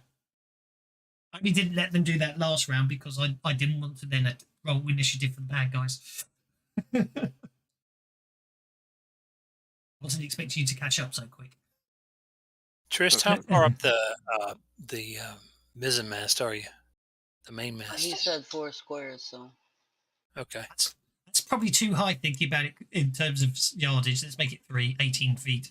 Probably good for him. No, 24 feet. I think masts would be 24 feet, wouldn't they, at least? Hi. Plenty more than that. Yeah. On a galleon, hundreds of feet. What are you going to do when you land, Pla? Tactical rondo roll to the companionway towards the aft. Okay. Fine. I was just... Do I have? Is that just my move? Or Yeah, that was can I just attack as well? swinging across was just your move. That's why I was asking. Right, here was I thinking it was like a complicated. No. I nobbled the other players earlier because I didn't want to give the vampires a free attack on them. So the idea was I'd let them land and then next turn they could act. Whereas for you, you'll swing across as your move and then you can act when you get there. Is all I was thinking. Okay. Pla's going to target Vampire 2 and poke it with a fork. I have, however, it hit the end turn button. I don't know if we can roll back. Of course we can.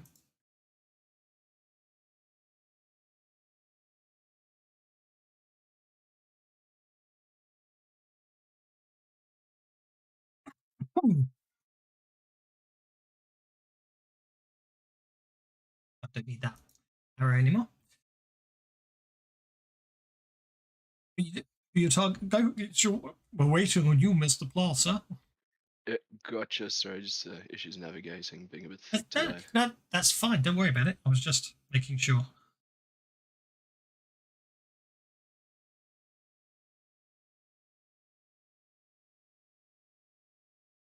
That's a hit. Roll for damage.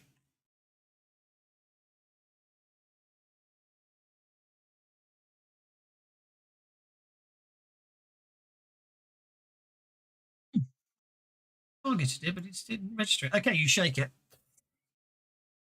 Fantastic. That'll be I. Pixelglab.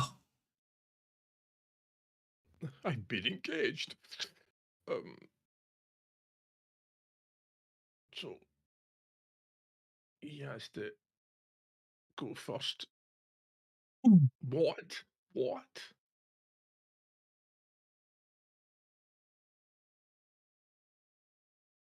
That's a hit.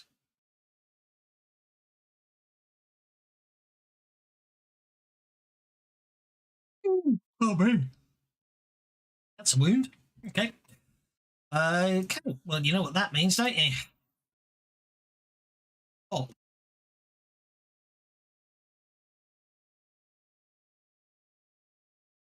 I need an evasion check from you. Evasion check from me.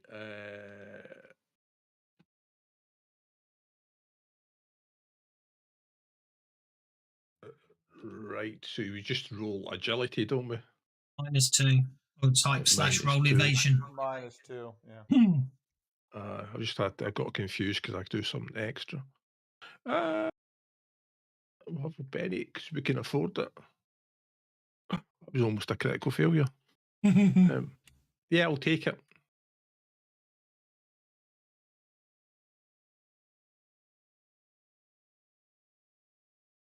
Shaken as an exploding vampire covers you in dust. That's okay. I shall move to For it. there.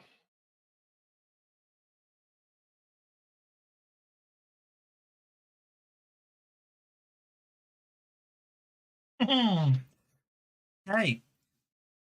With a loud thump, Commodore Flux lands on the desk. Starboy start. You even hear Starboy talking to himself, going, "I'm getting quite good at throwing these gifts." Vampire number 4. Nice. Okay, and goes on hold as well. That gets us to Worthington Pettigrew Trundlefoot the 4th. All right. Let me see what all I want to do here. First thing I'm going to do is I'm going to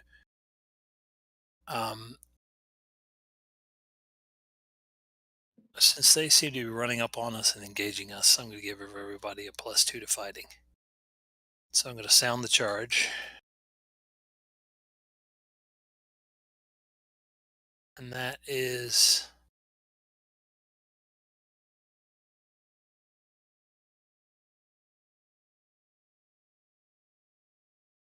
limited free action.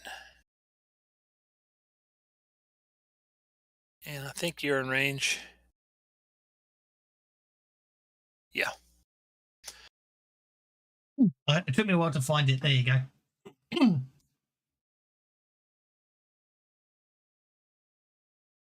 was exaggerating on the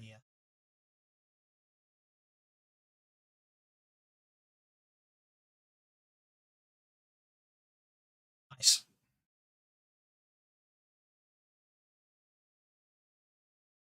So why did he give it to no, it didn't. Okay. Second thing I'm going to do is I'm going to wave me little banner, which is quite high, and I'll remove vulnerable from Tix-a-click.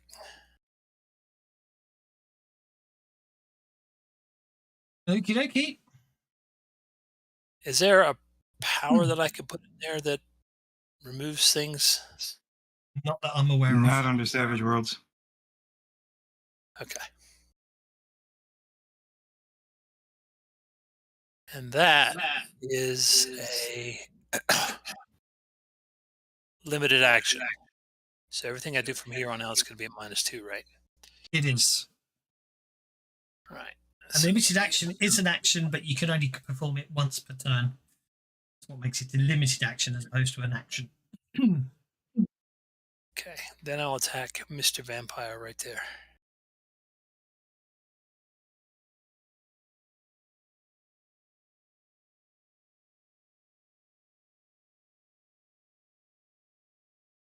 Let's see. Excuse me.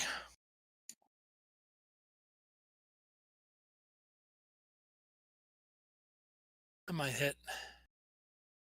Yeah, I'm afraid you didn't. Even with your gang up, you missed.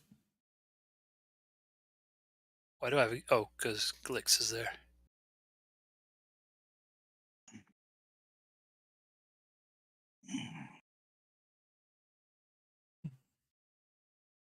Fart.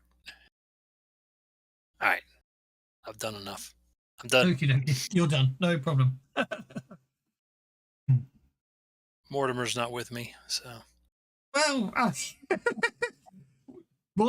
It has to be said the ships are side by side. If Mortimer wants to swing across using his teeth on a rope, there's not technically nothing to stop him. Just Mortimer climbing up on the railing and watching the ship tilt down and then making that leap, and the other ship kind of everybody slides to the railing. Well, actually, he's flying over the top, so Mortimer right now can make an athletics check to land on this ship if you want him to. Maybe next round. We're on the Sargon. All right. Sargon. First attack. Okie doke. That's a hit with a raise. All right. The charge coming. Uh, A nice bonus there. Glix, you get a +2 to. He did. Sound the charge. They did a raise. He did. I didn't target him. It shows him having his inspiring command sound the charge. Yeah. Glix? Oh, not Glix. Oh, not Glitz. Oh, sorry. Sorry, I misheard you. We'll sort that out in a second.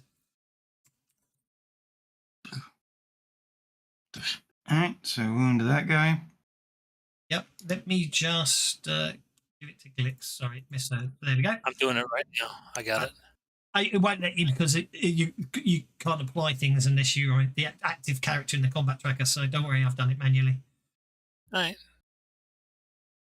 Okay, that's that one gone.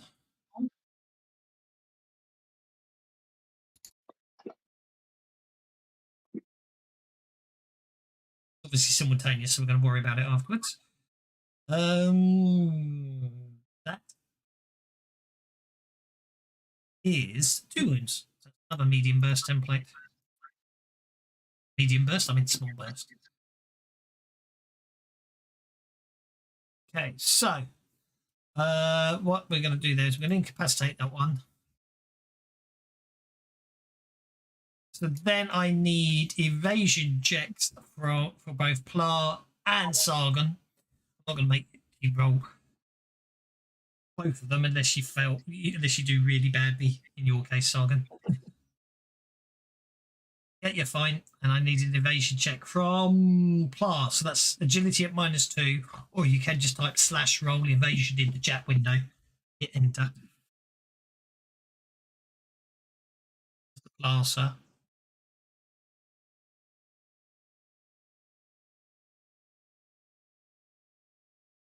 I roll it for him because I don't hear him. -2. Agility. Yep, he's fine. That way. Move those tokens. Up the door, booted open. Okay, as you boot open the door, vampire at number 5 comes off hold. Fires a crossbow bolt at you. 1, 2, 3, 4, 5. Everybody got. Try another penny on that. Hits doing no damage. It bounces off your armor. Commodore Crux. It's me. Commodore Crux is just going to advance forwards to there, and he's going to fire his double-barreled musket at vampire at number 3. Hitting, doing.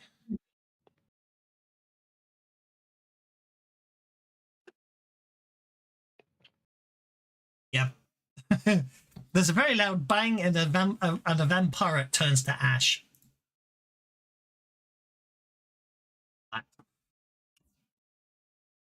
Okay, new round. Let's see what happens on the new round. Okay, on the new round.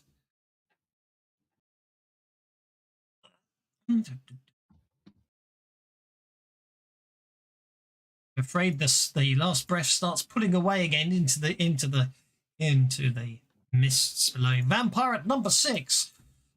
How's initiative? He steps out. He comes up and he's going after Commodore Crux.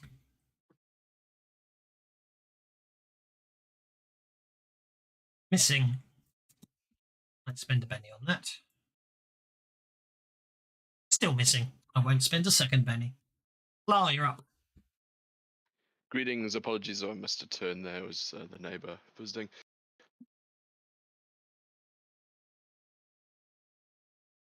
Gonna move to support Sargon. Okay, Nick.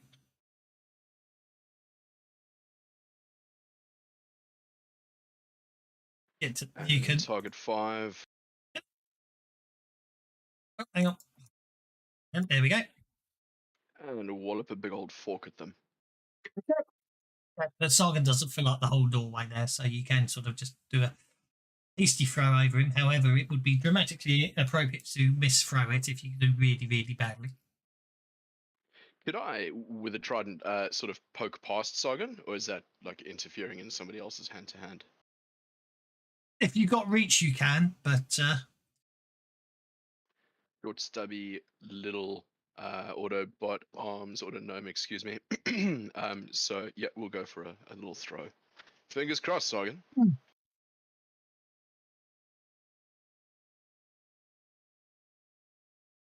that's hits.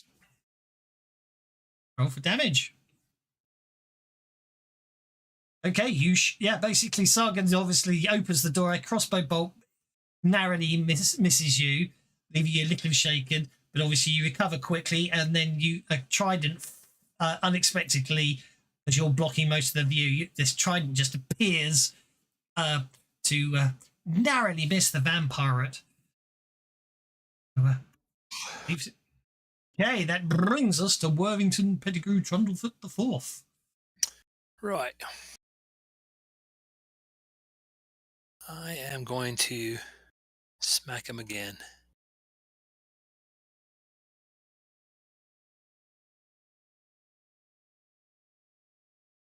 Well, can I move around? You certainly can. I mean, I know it'll take more than 2 inches, but I'm going to just circle around him and then attack.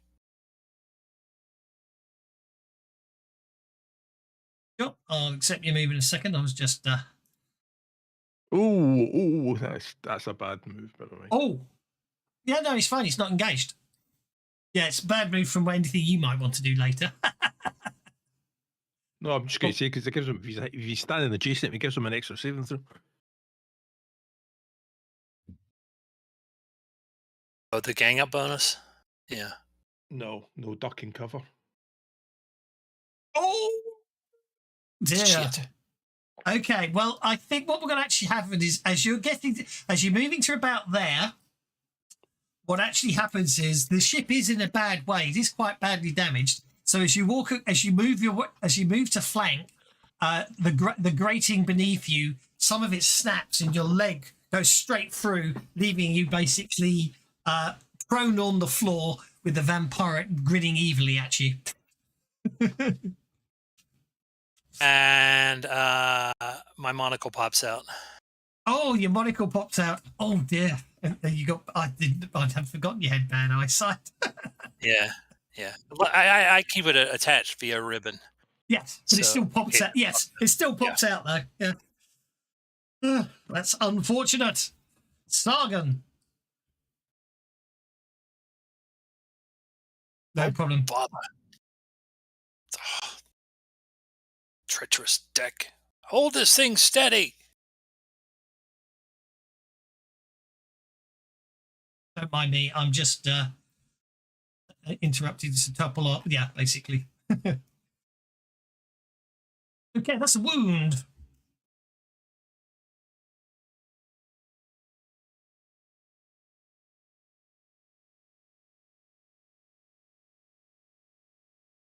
You're just out of the blast radius. Splat.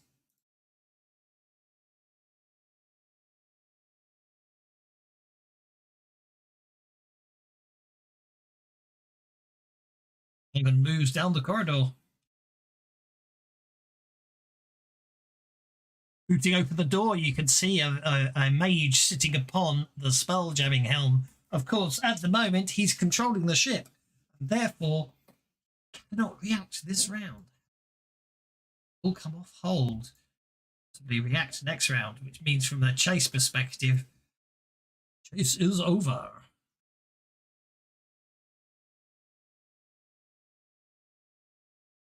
That's top Benny, of that range for ship. ships. That comes alongside. Targon hits the vampiric mage with a mate raise.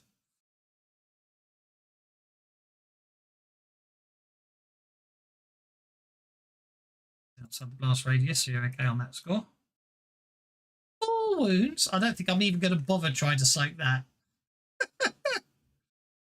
Oh, hang on, he's got 5 bennies. Maybe I should. I forgot he's an NPC, so let's give him the damage back. He's got 5 chances to try and not die, so let's give him a chance. Oh, well, that's that. He dies. Splat. Critical failure. He dies. Starbell goes Where are your on. bennies now, vampire mage? TK recovers from being shaken. We can cancel the chase as the 2 ships are now along top, taking control of the second wind, brings the 2 ships alongside each other. TK, you're up, sir.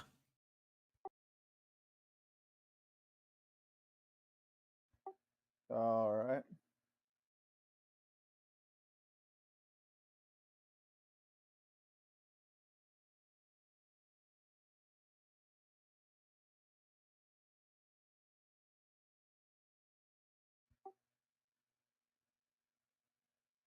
Okay, I'll accept that move.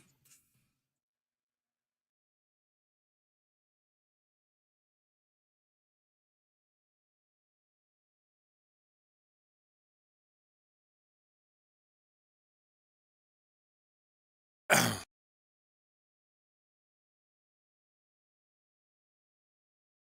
think that hits.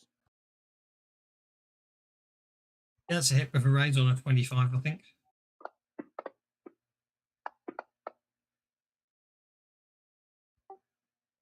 That's I don't need to worry about the blast template unless you're going to re-roll it. That's the wound. Okay, I need evasion checks.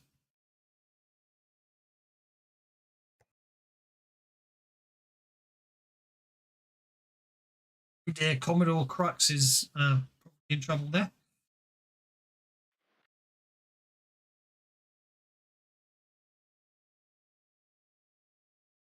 Okay, so Commodore Crux doesn't get out of the way, but TK does.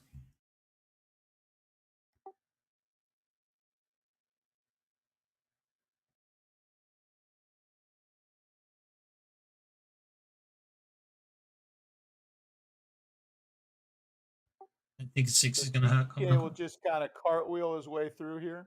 Okay. And get ready to do some more damage if he needs to. Oh, I would have passed the turn. Don't worry, I'm just skipping on just for, because obviously it takes you over Buzz. I know you would have done, but it's okay. Looks like Gleb remains shaken. Alexa, get Benny to unshake. Well, Benny to unshake. Hey, you unshake. Yeah, I thought I had to be adjacent, but I don't. So let's stab.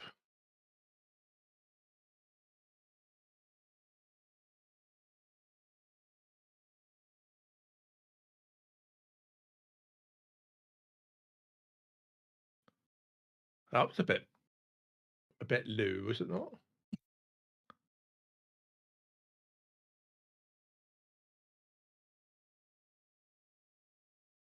Okay. I need agility checks from both. Nominate Worthington to make my agility check. Right, go, roll.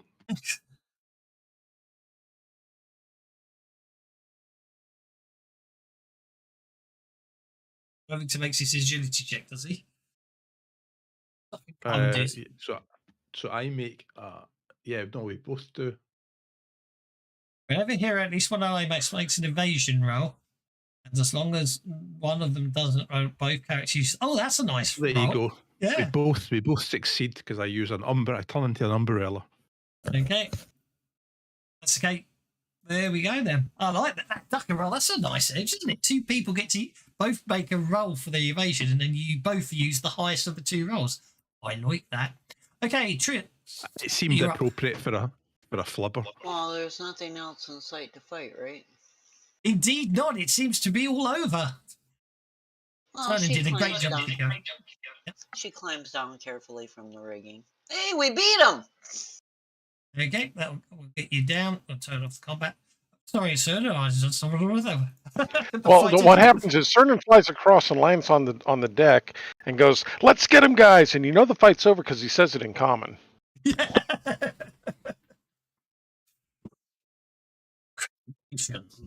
Right. Okay. So that is.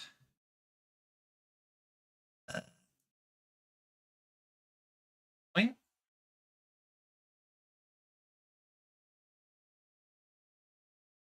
I know. I completely forgot I'd set up all those encounters as proper encounters and just fudged it, but that's absolutely fine.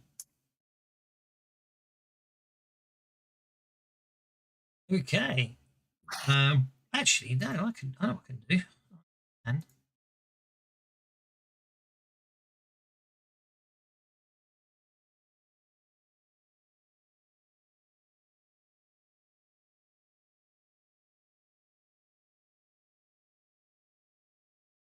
okay.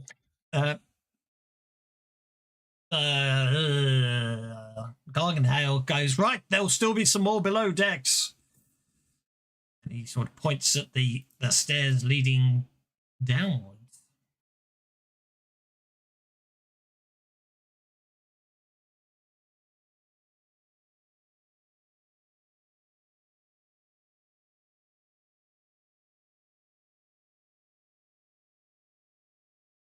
Or you can, of course, just jump straight through the grate if you want to.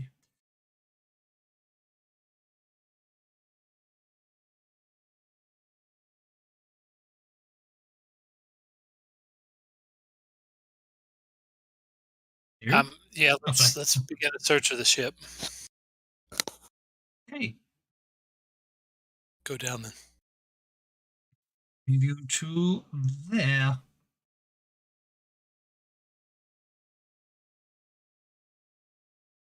The rest you up to?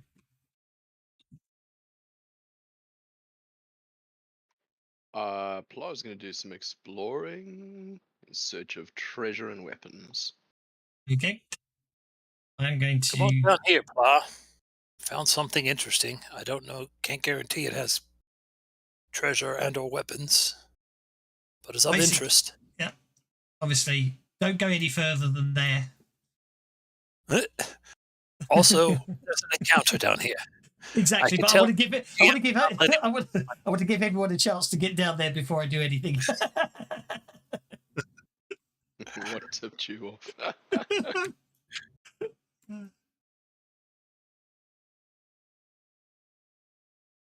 Obviously, this deck is relatively clear.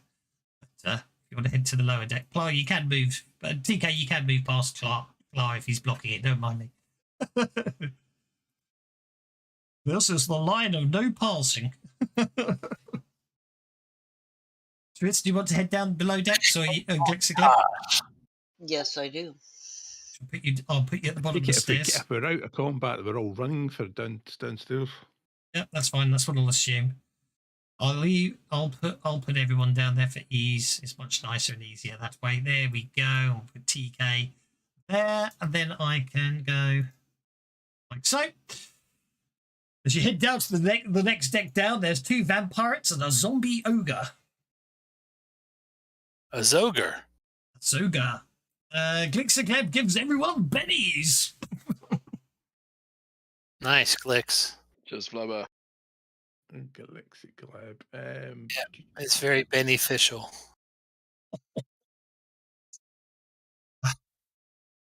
Sorry, I am classifying that an anti-Benny.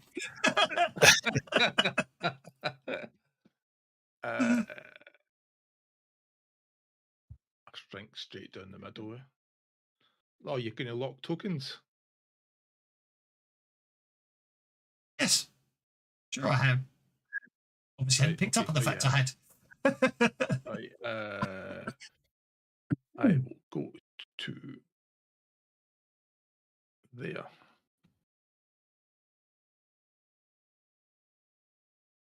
Okay. And then what I'm going to do is I'm going to wild attack, because why not?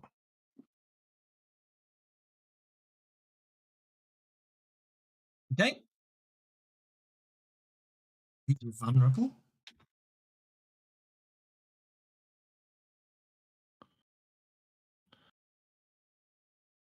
Rightio, combat. Stab him with a long spear and extra long arms.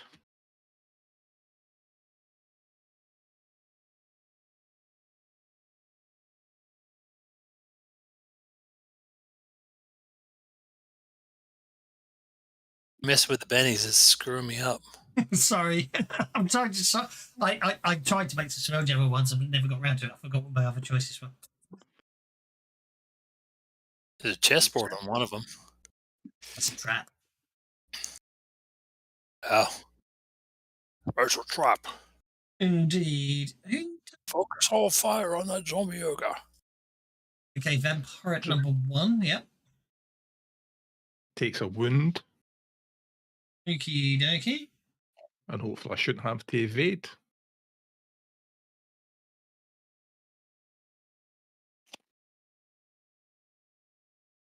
Okay.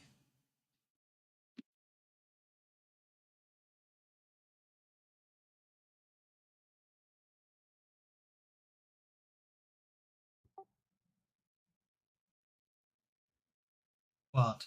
Discord's bucking everyone up today. No, I just pushed to talk, and I just don't want to. That's fine.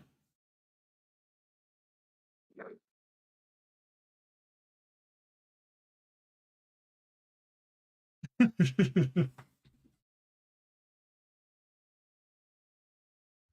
why we call them anti-bennies. Everyone except the joke master gets a benny. Master maker.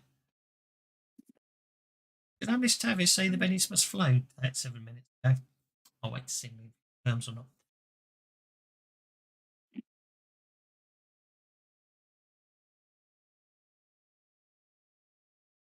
No, that was an hour ago. That's fine. Okay, that's a hit with a raise on Vampire at number 2. I think.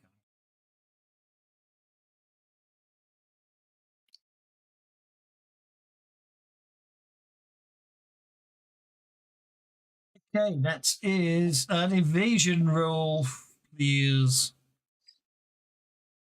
Just a DK. Oh dear.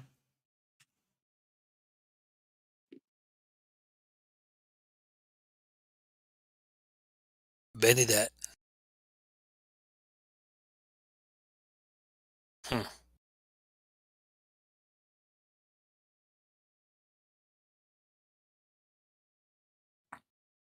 -2 is pretty rough in Savage Worlds, isn't it? Yeah. Well, that's just evasion rolls for you. But I mean, just in general. I mean, -2 is a pretty substantial penalty. Yeah. It is. Yes, it is. It is. So again, just sort of cartwheeling with my Githka, stabbing and cartwheeling out of the way. Okay. Obviously, if people want to continue down another deck in combat, we can. That is down to the lower of the lowest deck. All right, and I'll throw 2 mind blades at him. Okay. Benny to get him up the combat tracker. It didn't do me any good, did it?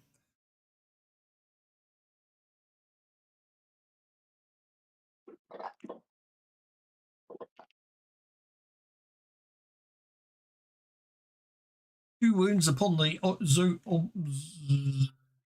no, that's 2 wounds on yourself.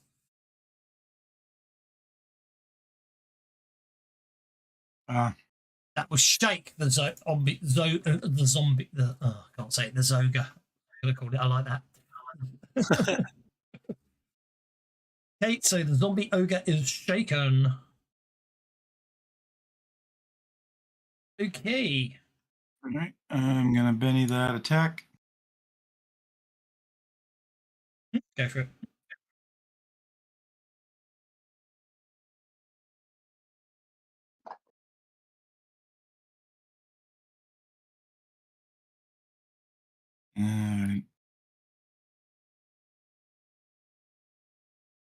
Worthington, Pettigrew, Trundlefoot, fourth. Right, let's get stuck in. Let's have there's a thump on the ceiling above you. Hmm. And frantic squeaking. Morty!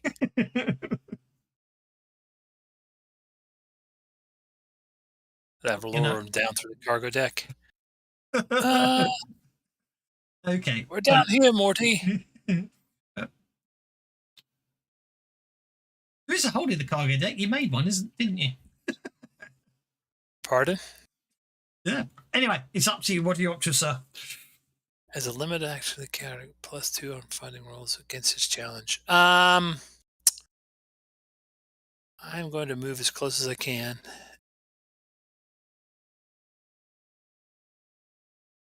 The deck starts vibrating as you start running across it at pace. He's huffing as he goes.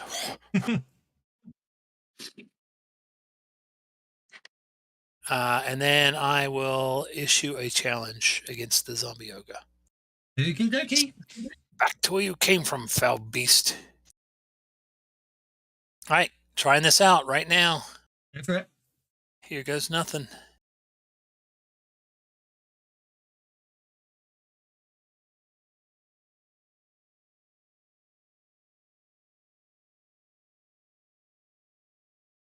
Looks like it worked. Okay. The only thing you have to worry about is I couldn't get the. It should remove at the end of the round. Okay. I know. I don't think that's absolutely fine. We'll work something out. And if I forget, it's in my fault, not yours. Okay. Then the loud crunch, and Mortimer, for his action, that is, just lands bonk on this deck. Very nice.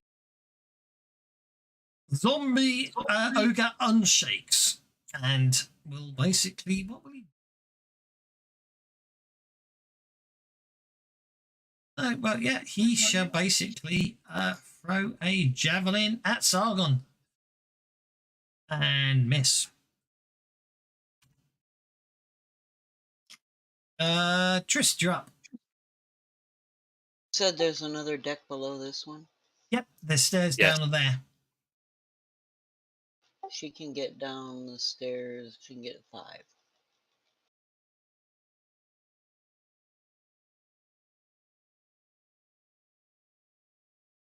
Okay, pick you up and move you down a deck. So that puts you at the bottom of the stairs. Obviously, you'll just need to drag the map a bit, the map a bit further south to find the lowest of the decks.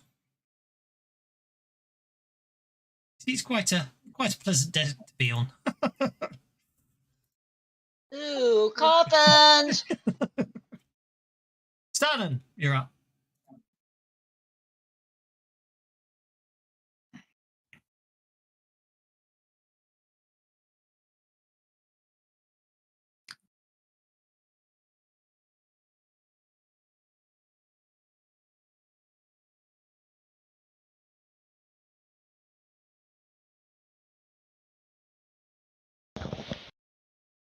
Okay, I'll have to move just a little bit more.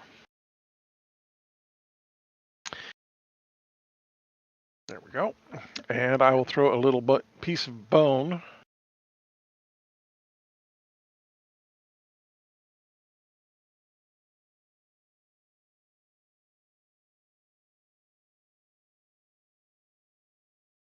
Wow.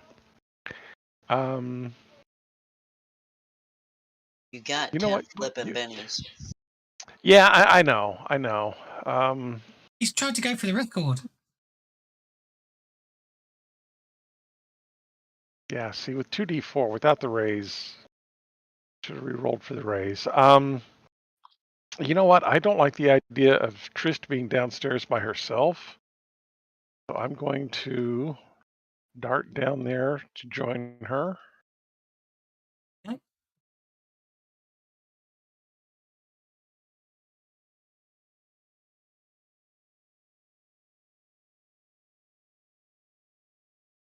So much coffins down here. Hey, Plow, you're up.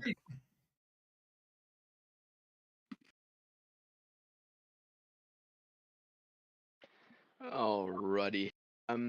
Yeah, I think downstairs sounds good. Okay, well, 4 inches gets you to there, which puts you on top of. Then I click on you, pick you again, and move you 1 extra inch to there, which basically means that moves you 5 inches, which I think is you've got 1 inch more of movement when you get down there. As you can see, when you get down there, there is A desire to backtrack, yes. there's an awful lot of coffins. 10 wooden kegs painted in red. 10 wooden kegs that aren't painted in red, but they're each stenciled with a green flame. It must be Right, so dusty we've down got there. blood and fire barrels. Is it dusty down there? Melly. It looks Because like there's it's a where lot of they coffin. sleep. Oh my goodness. You say a lot of coffin? Yeah. Dusty. I'm afraid that is an anti-Benny. Keep them coming. This is my support role. See? This is my support role. None of my benefits can be used on myself. There you go. Anti-Benny's awarded. Okay.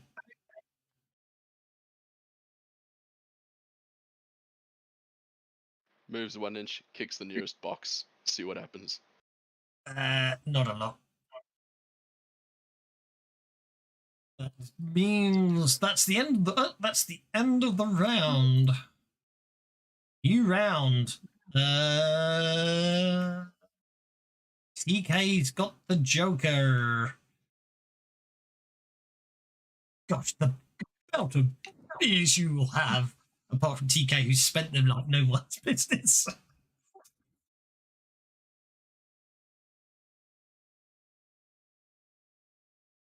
Trying to be cinematic. I know. I'm not. There's nothing worse than spending a penny to get. Well, there is only one thing worse than spending a penny to get a card higher, one card higher than you currently on, and that's spending a penny to get a worse card, isn't it? But anyway. I was actually playing a game the other day where somebody had I think it was the 2 of spades, and they spent a penny and got the 2 of clubs. Oh no.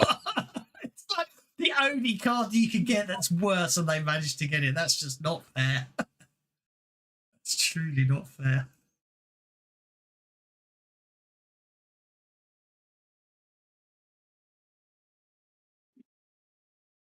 It will raise the zombie ogre. They. Zombie ogre. Soak it.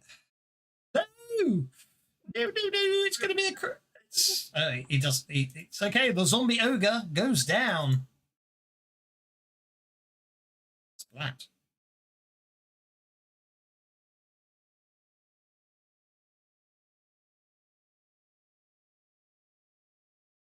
Back to you.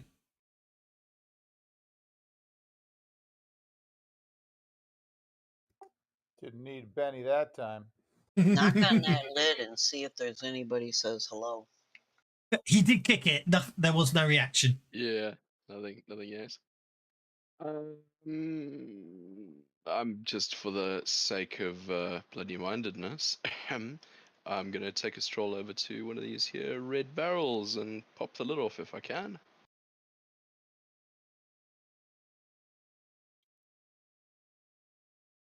Okay, you wander over for the sake of argument and pop the lid off one of the barrels. It is full of gunpowder. Oh, don't be setting off no blaster in shit. here. Okay, okay. Who's the ranking officer here? Does anybody have any open flames with them right now? Do we need to like tactically withdraw from this deck? Don't fight with open flame. I fight with my flute. Because Sargon, now you're- Plar is scheming, we could stick a fuse in here and blow this whole vessel to Kingdom Come, including all its occupants. No, But, no, we'll leave no. it at We're that. trying to save the ship because there's something on it we need. Okay, but so Sargon's does listeners 20 for- vampires we've got in front of us. We don't know. Some of they might Can I be have out a, of can their I have a notice? profit. Actually, Plar, you've moved off the stairs. Can I have a notice check, please? You may. Unlikely. Unlikely. Yeah, you don't. You're too busy looking at the gunpowder. That's fine. Sargon Might moves Benny towards. that just for giggles. Got the Which go- bennies. You got the bennies. Go for it.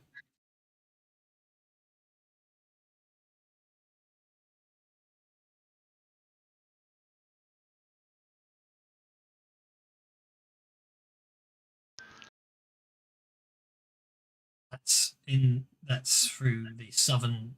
That's through that door. You see that. Roger that.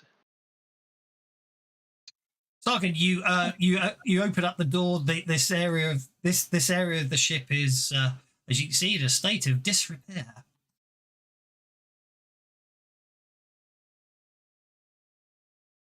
I'm keeping it in initiative order that for reasons of certain people may trigger certain things that might have certain effects rather than just unlocking it. Also, we're in the middle of the fight, so it doesn't matter.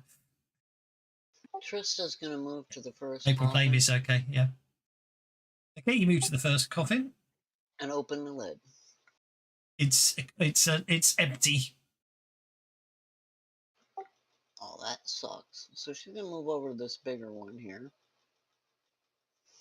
Because she Okay, still has- make a notice check.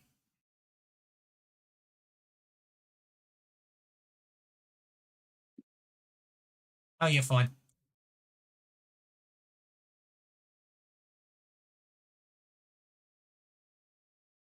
Notice as you start walking across the room, as I say, through the bars.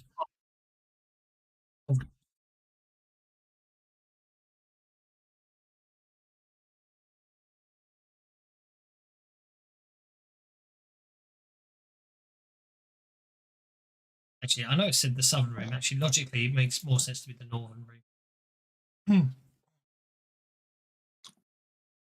Snowden.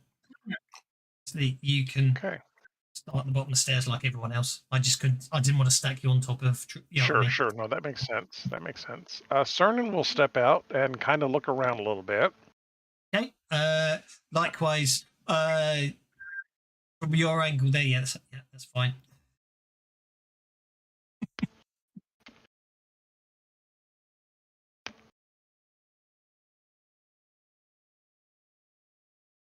Really?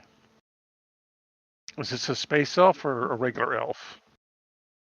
Looks like an astral elf, yes.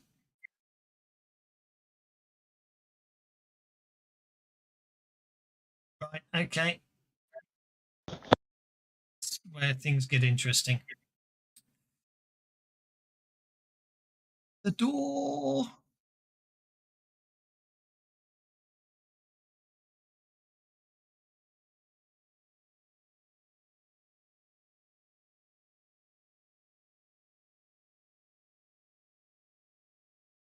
Okay, I need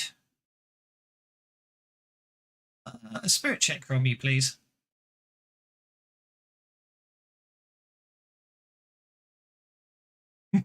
Okay. Ah, darn it. For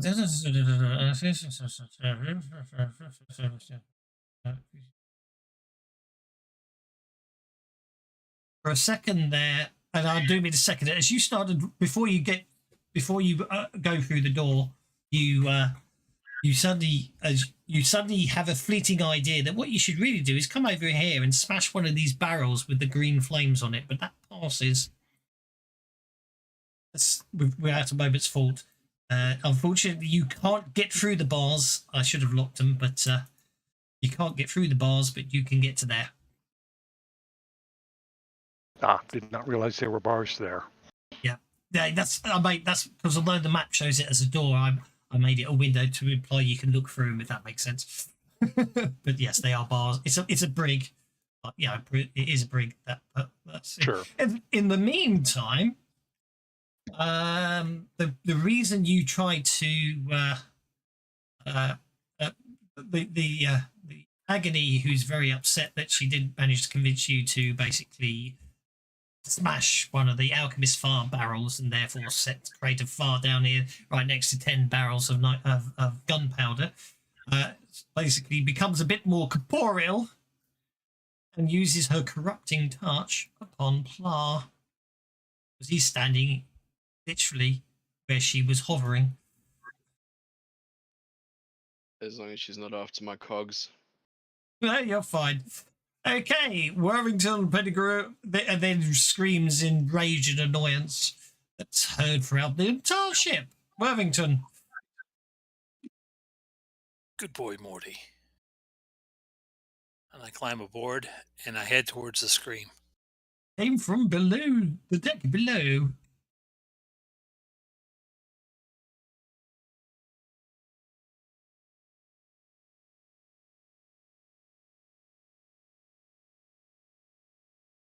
He can move at 6, and then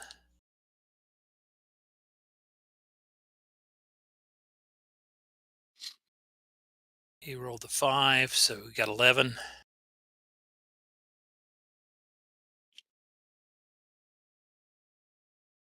So that's 9, 10, 11 to there. Okay. It is, yeah. Then move you on top. There you go. Last but no means next is Glixagleb.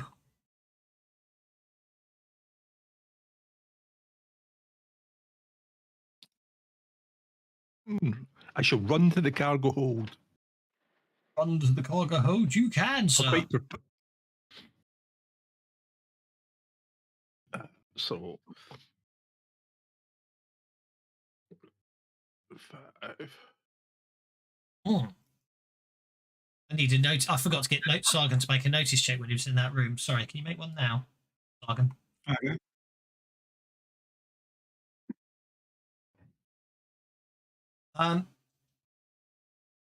You notice that there seems to be something glinting delicately, as it were, or just sort of as if something was. There's a hole at the front of the ship there, and there seems to be something sort of wedged. It looks like there was like a hidden compartment to just below the deck above, and you can see the glint of something through it. Okay. So I make it by 1, is that right? Yep. Get to there. While standing there seems to be an ethereal creature totally engulfing him at the moment. Can I stab the creature without hitting him? Well, he's shorter than the ghost, yes. Yes, I will attempt to. Yeah, don't use anything with fire. This place is loaded with gunpowder. Just been thinking about something. I don't think it's. I haven't checked that there. That was nearly an 8 there. I need to check the stats actually, but this isn't actually. But you made a good point, didn't you? Actually, back because you pointed out I need to go back through every blimmin' item and put a keyword in to imply if they're non-magical. It's easy not to worry about it. I came to the conclusion in the past and just say that it's just you just mark the damages in immune when they roll it. It's much easier than actually trying to do the thing, because obviously if with the enchantment system, you then have to go in and change the keyword when you make something enchanted, if that makes sense. I've just been thinking about it because in the back of the mind as the game's been going on. Okie dokie. It probably didn't make any sense to anyone. Okay, new round. No, yeah, but what do you do? But it's kind of tough with like the immunity and some of those other things, right? Like that's why you kind of need them. Yeah, but if something's immune to non-magical weapons, I think that's the easiest one not to automate, if that makes sense. Because that way especially if we don't come up with a standard word for it. Well, not only that, it's just then you've got to. The problem is you've got to go through it, and then if you make something a magic item, you then got to remember to remove the keyword for it not being. Whereas my view is that's an easy one to do. So you roll the damage. If all the other effects and immunities and resistances are there at the end of they'll have precedent anyway, because if they've got that sort of right. No, I see what you're saying. Because if you put an enchantment on a non-magical weapon, it's still going to have the non-magic keyword. Enchantment, yes, unless you take it off yourself, yeah. On the weapon, not on the enchantment, right? Agreed. So, okay.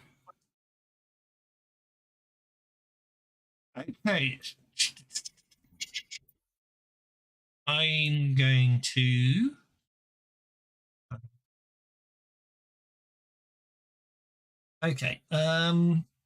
check this one out because this could get interesting. Explosive.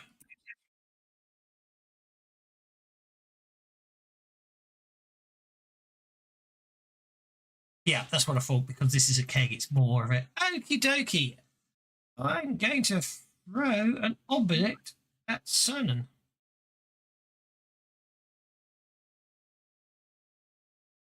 Missing. Okay, so we're dealing with deviation here. Which will be 8 o'clock, which means it's going to go this way. It's going back to half the amount of, so it's going to land there. It'll land there. Okay. Okay. One of the kegs with the green flame symbol on it suddenly flies across the room and lands, shattering on the ground. Between Cernan and Trist. It shouldn't be a medium, it should be a small.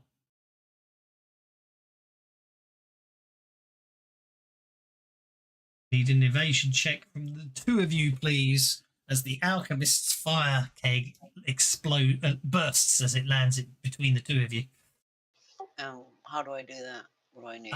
Agility at -2, or you can type /roll evasion. I don't mind which way you do it.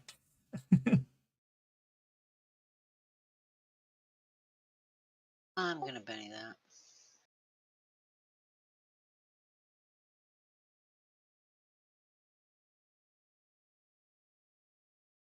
Oh, you're actually okay, because it's a small burst, not a medium, so you're clear. I guess Cernan's getting burned. I think so. Trust manages to evade it. Okay. Position yourself outside the burst template. Trist.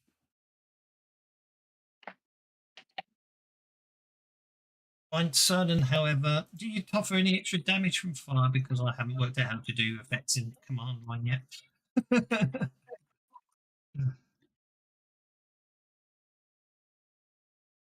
It's obviously it's rather large. Oh gosh, I think it did hit. I think it really did hit you.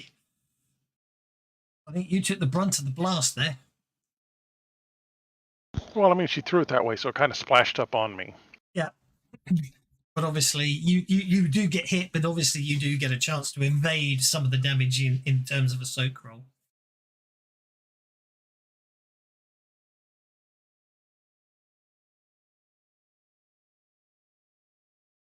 Those 11 bennies are going to diminish quite quick, aren't they? Yeah. Nope, we're done.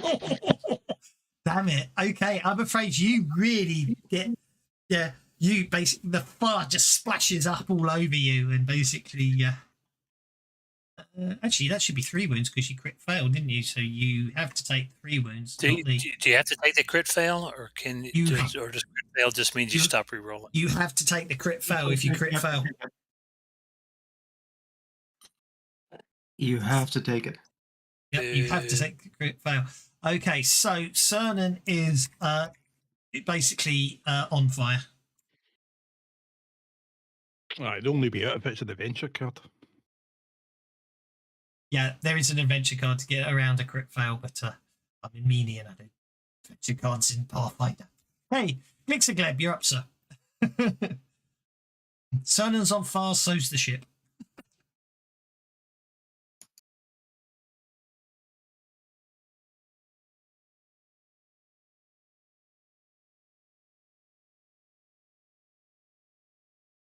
It's going to be a bit weird. So I've got a vulnerability to fire. Well, you don't. Therefore, you probably don't want to approach it, do you? I know, but I need to touch him. I need to run up and touch him, don't I? Well, that's okay. As long as you don't critically fail, you possibly won't burn yourself. Ah, God, let's be a goddamn hero. Let's run up to Cern. Okay. And we'll target him and myself. Okay. And then we'll cast Slime Anorak. Slime Anorak.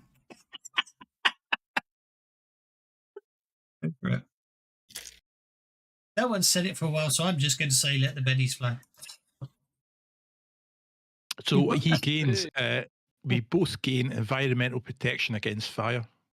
Okie dokie. But it doesn't actually do anything for me.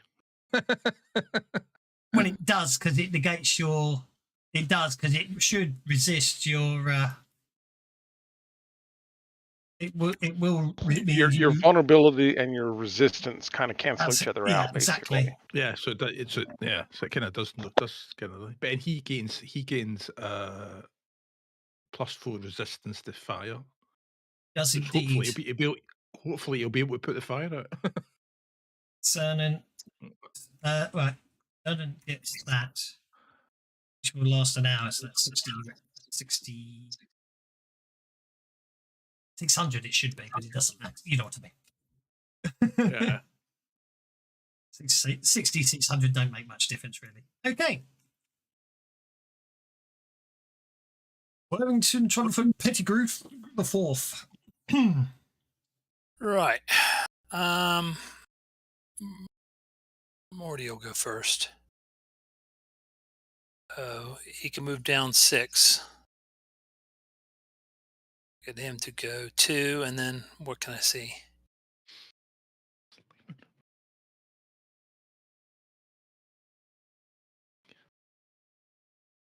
There you go. You're down on the lower deck. That's what you can see.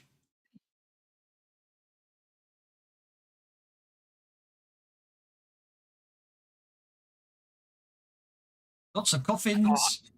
How high do these barrels stack? They're literally just.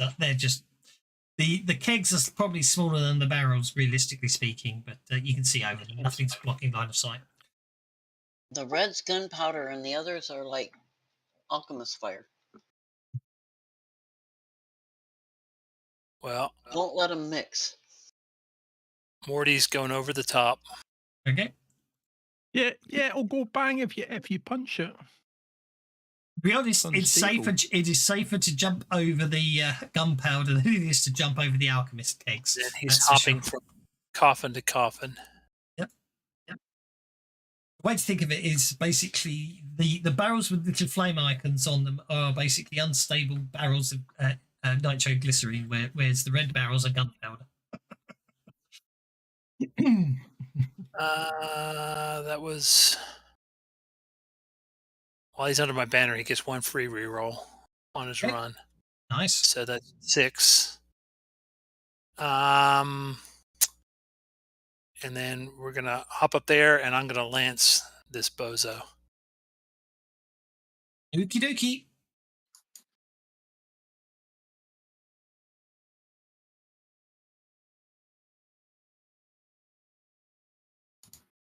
think I have him targeted. You do? Yeah, I guess his name's Agony. It is. Agony is the name. Agony, far more painful than yours. When you know she would go with you. If there only were doors. Into the woods. Anybody? It's close. Nobody? This well, it's probably enough to be a Yeah. copyright warning later, so thank you. But not going to comment on it because, well, that one was forever proved to my daughter that all the Prince Charmings are bullshit. Well, yeah. Yeah, that's the whole point of it. As you gallop towards her, you can see she's actually a tiefling. As you hit with a raise, but unfortunately don't bother rolling damage. Okay. It was a good hit, but the lance just passes straight through without any apparent effect. Fart. Well, there goes that. Is it? Sorry, go for it. I'm just trying to finish the fight in 14 minutes, so I'm rushing people on that. So please continue. Can I take a second action? I didn't. I would have hit with a -2. Yep. It wouldn't have been Go a for it. raise. Yep. Go for it. I want to drop my lance and pull out my sword and see if that works. So working on a theory here. I don't think any piercing weapon's going to work. Your longsword, yeah? Yeah, that Yeah, it's hits. Roll for magic. damage. Yep, roll for damage. Yeah, the longsword's magic, so.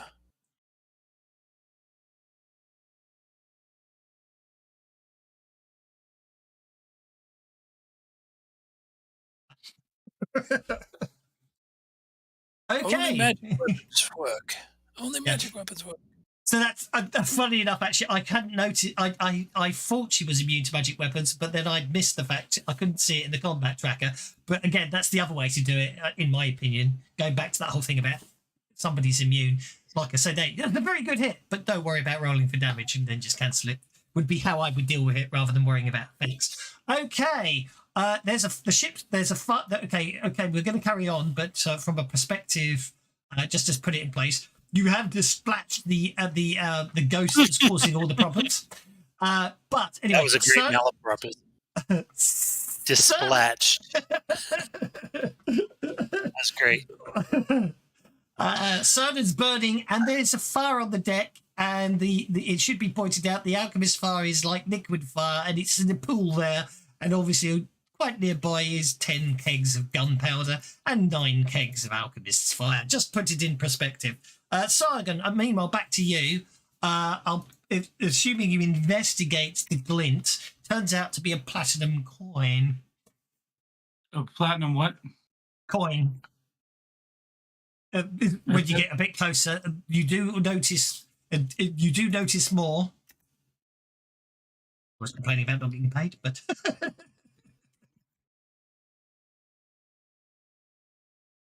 Okay. there you go.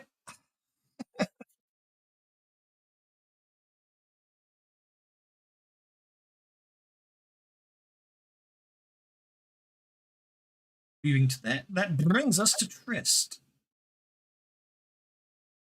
See, we got a fire here, and it takes what, athletics to try to put the fire out? If you're just trying to beat the fire out, yes. If you want to use any other skill or any other ability, you can use any skill you like. But if you are literally just doing the whole, you know what I mean, using water, beating a fire out, it's pure athletics. It's as simple as that. But any other thing Let you me can just try to put the fire out here. Okay, let's go for it.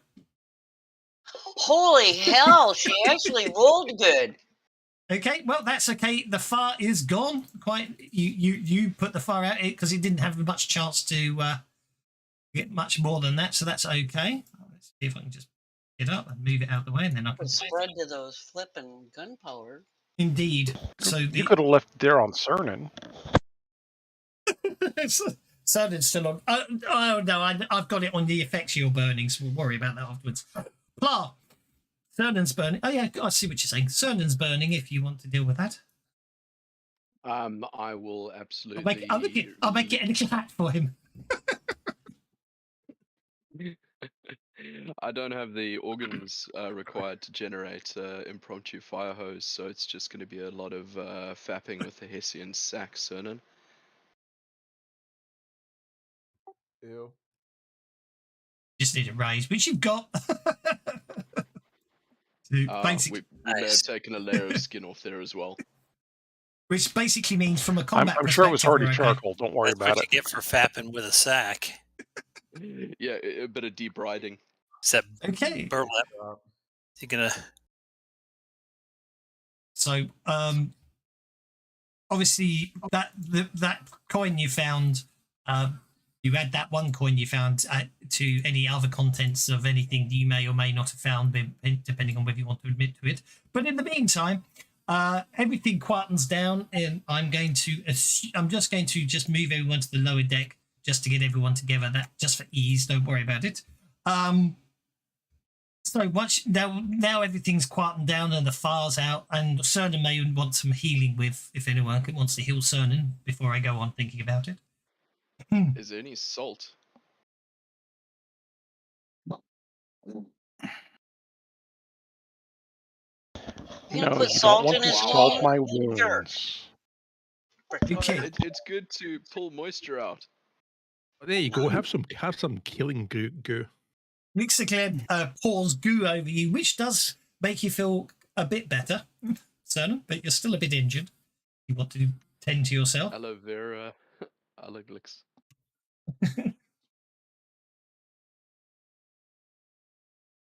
Otherwise, anyway, in the meantime, an elf lies unconscious on a cot. She is clad in an ornate black dress accented with silver and gold.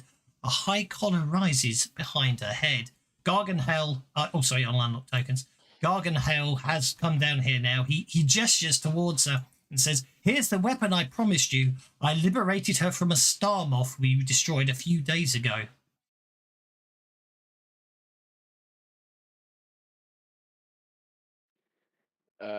Unconscious.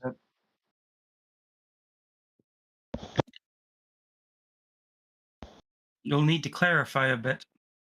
He basically unlocks the bars with a key he possesses, goes inside and sprinkles a magical potion of healing over her.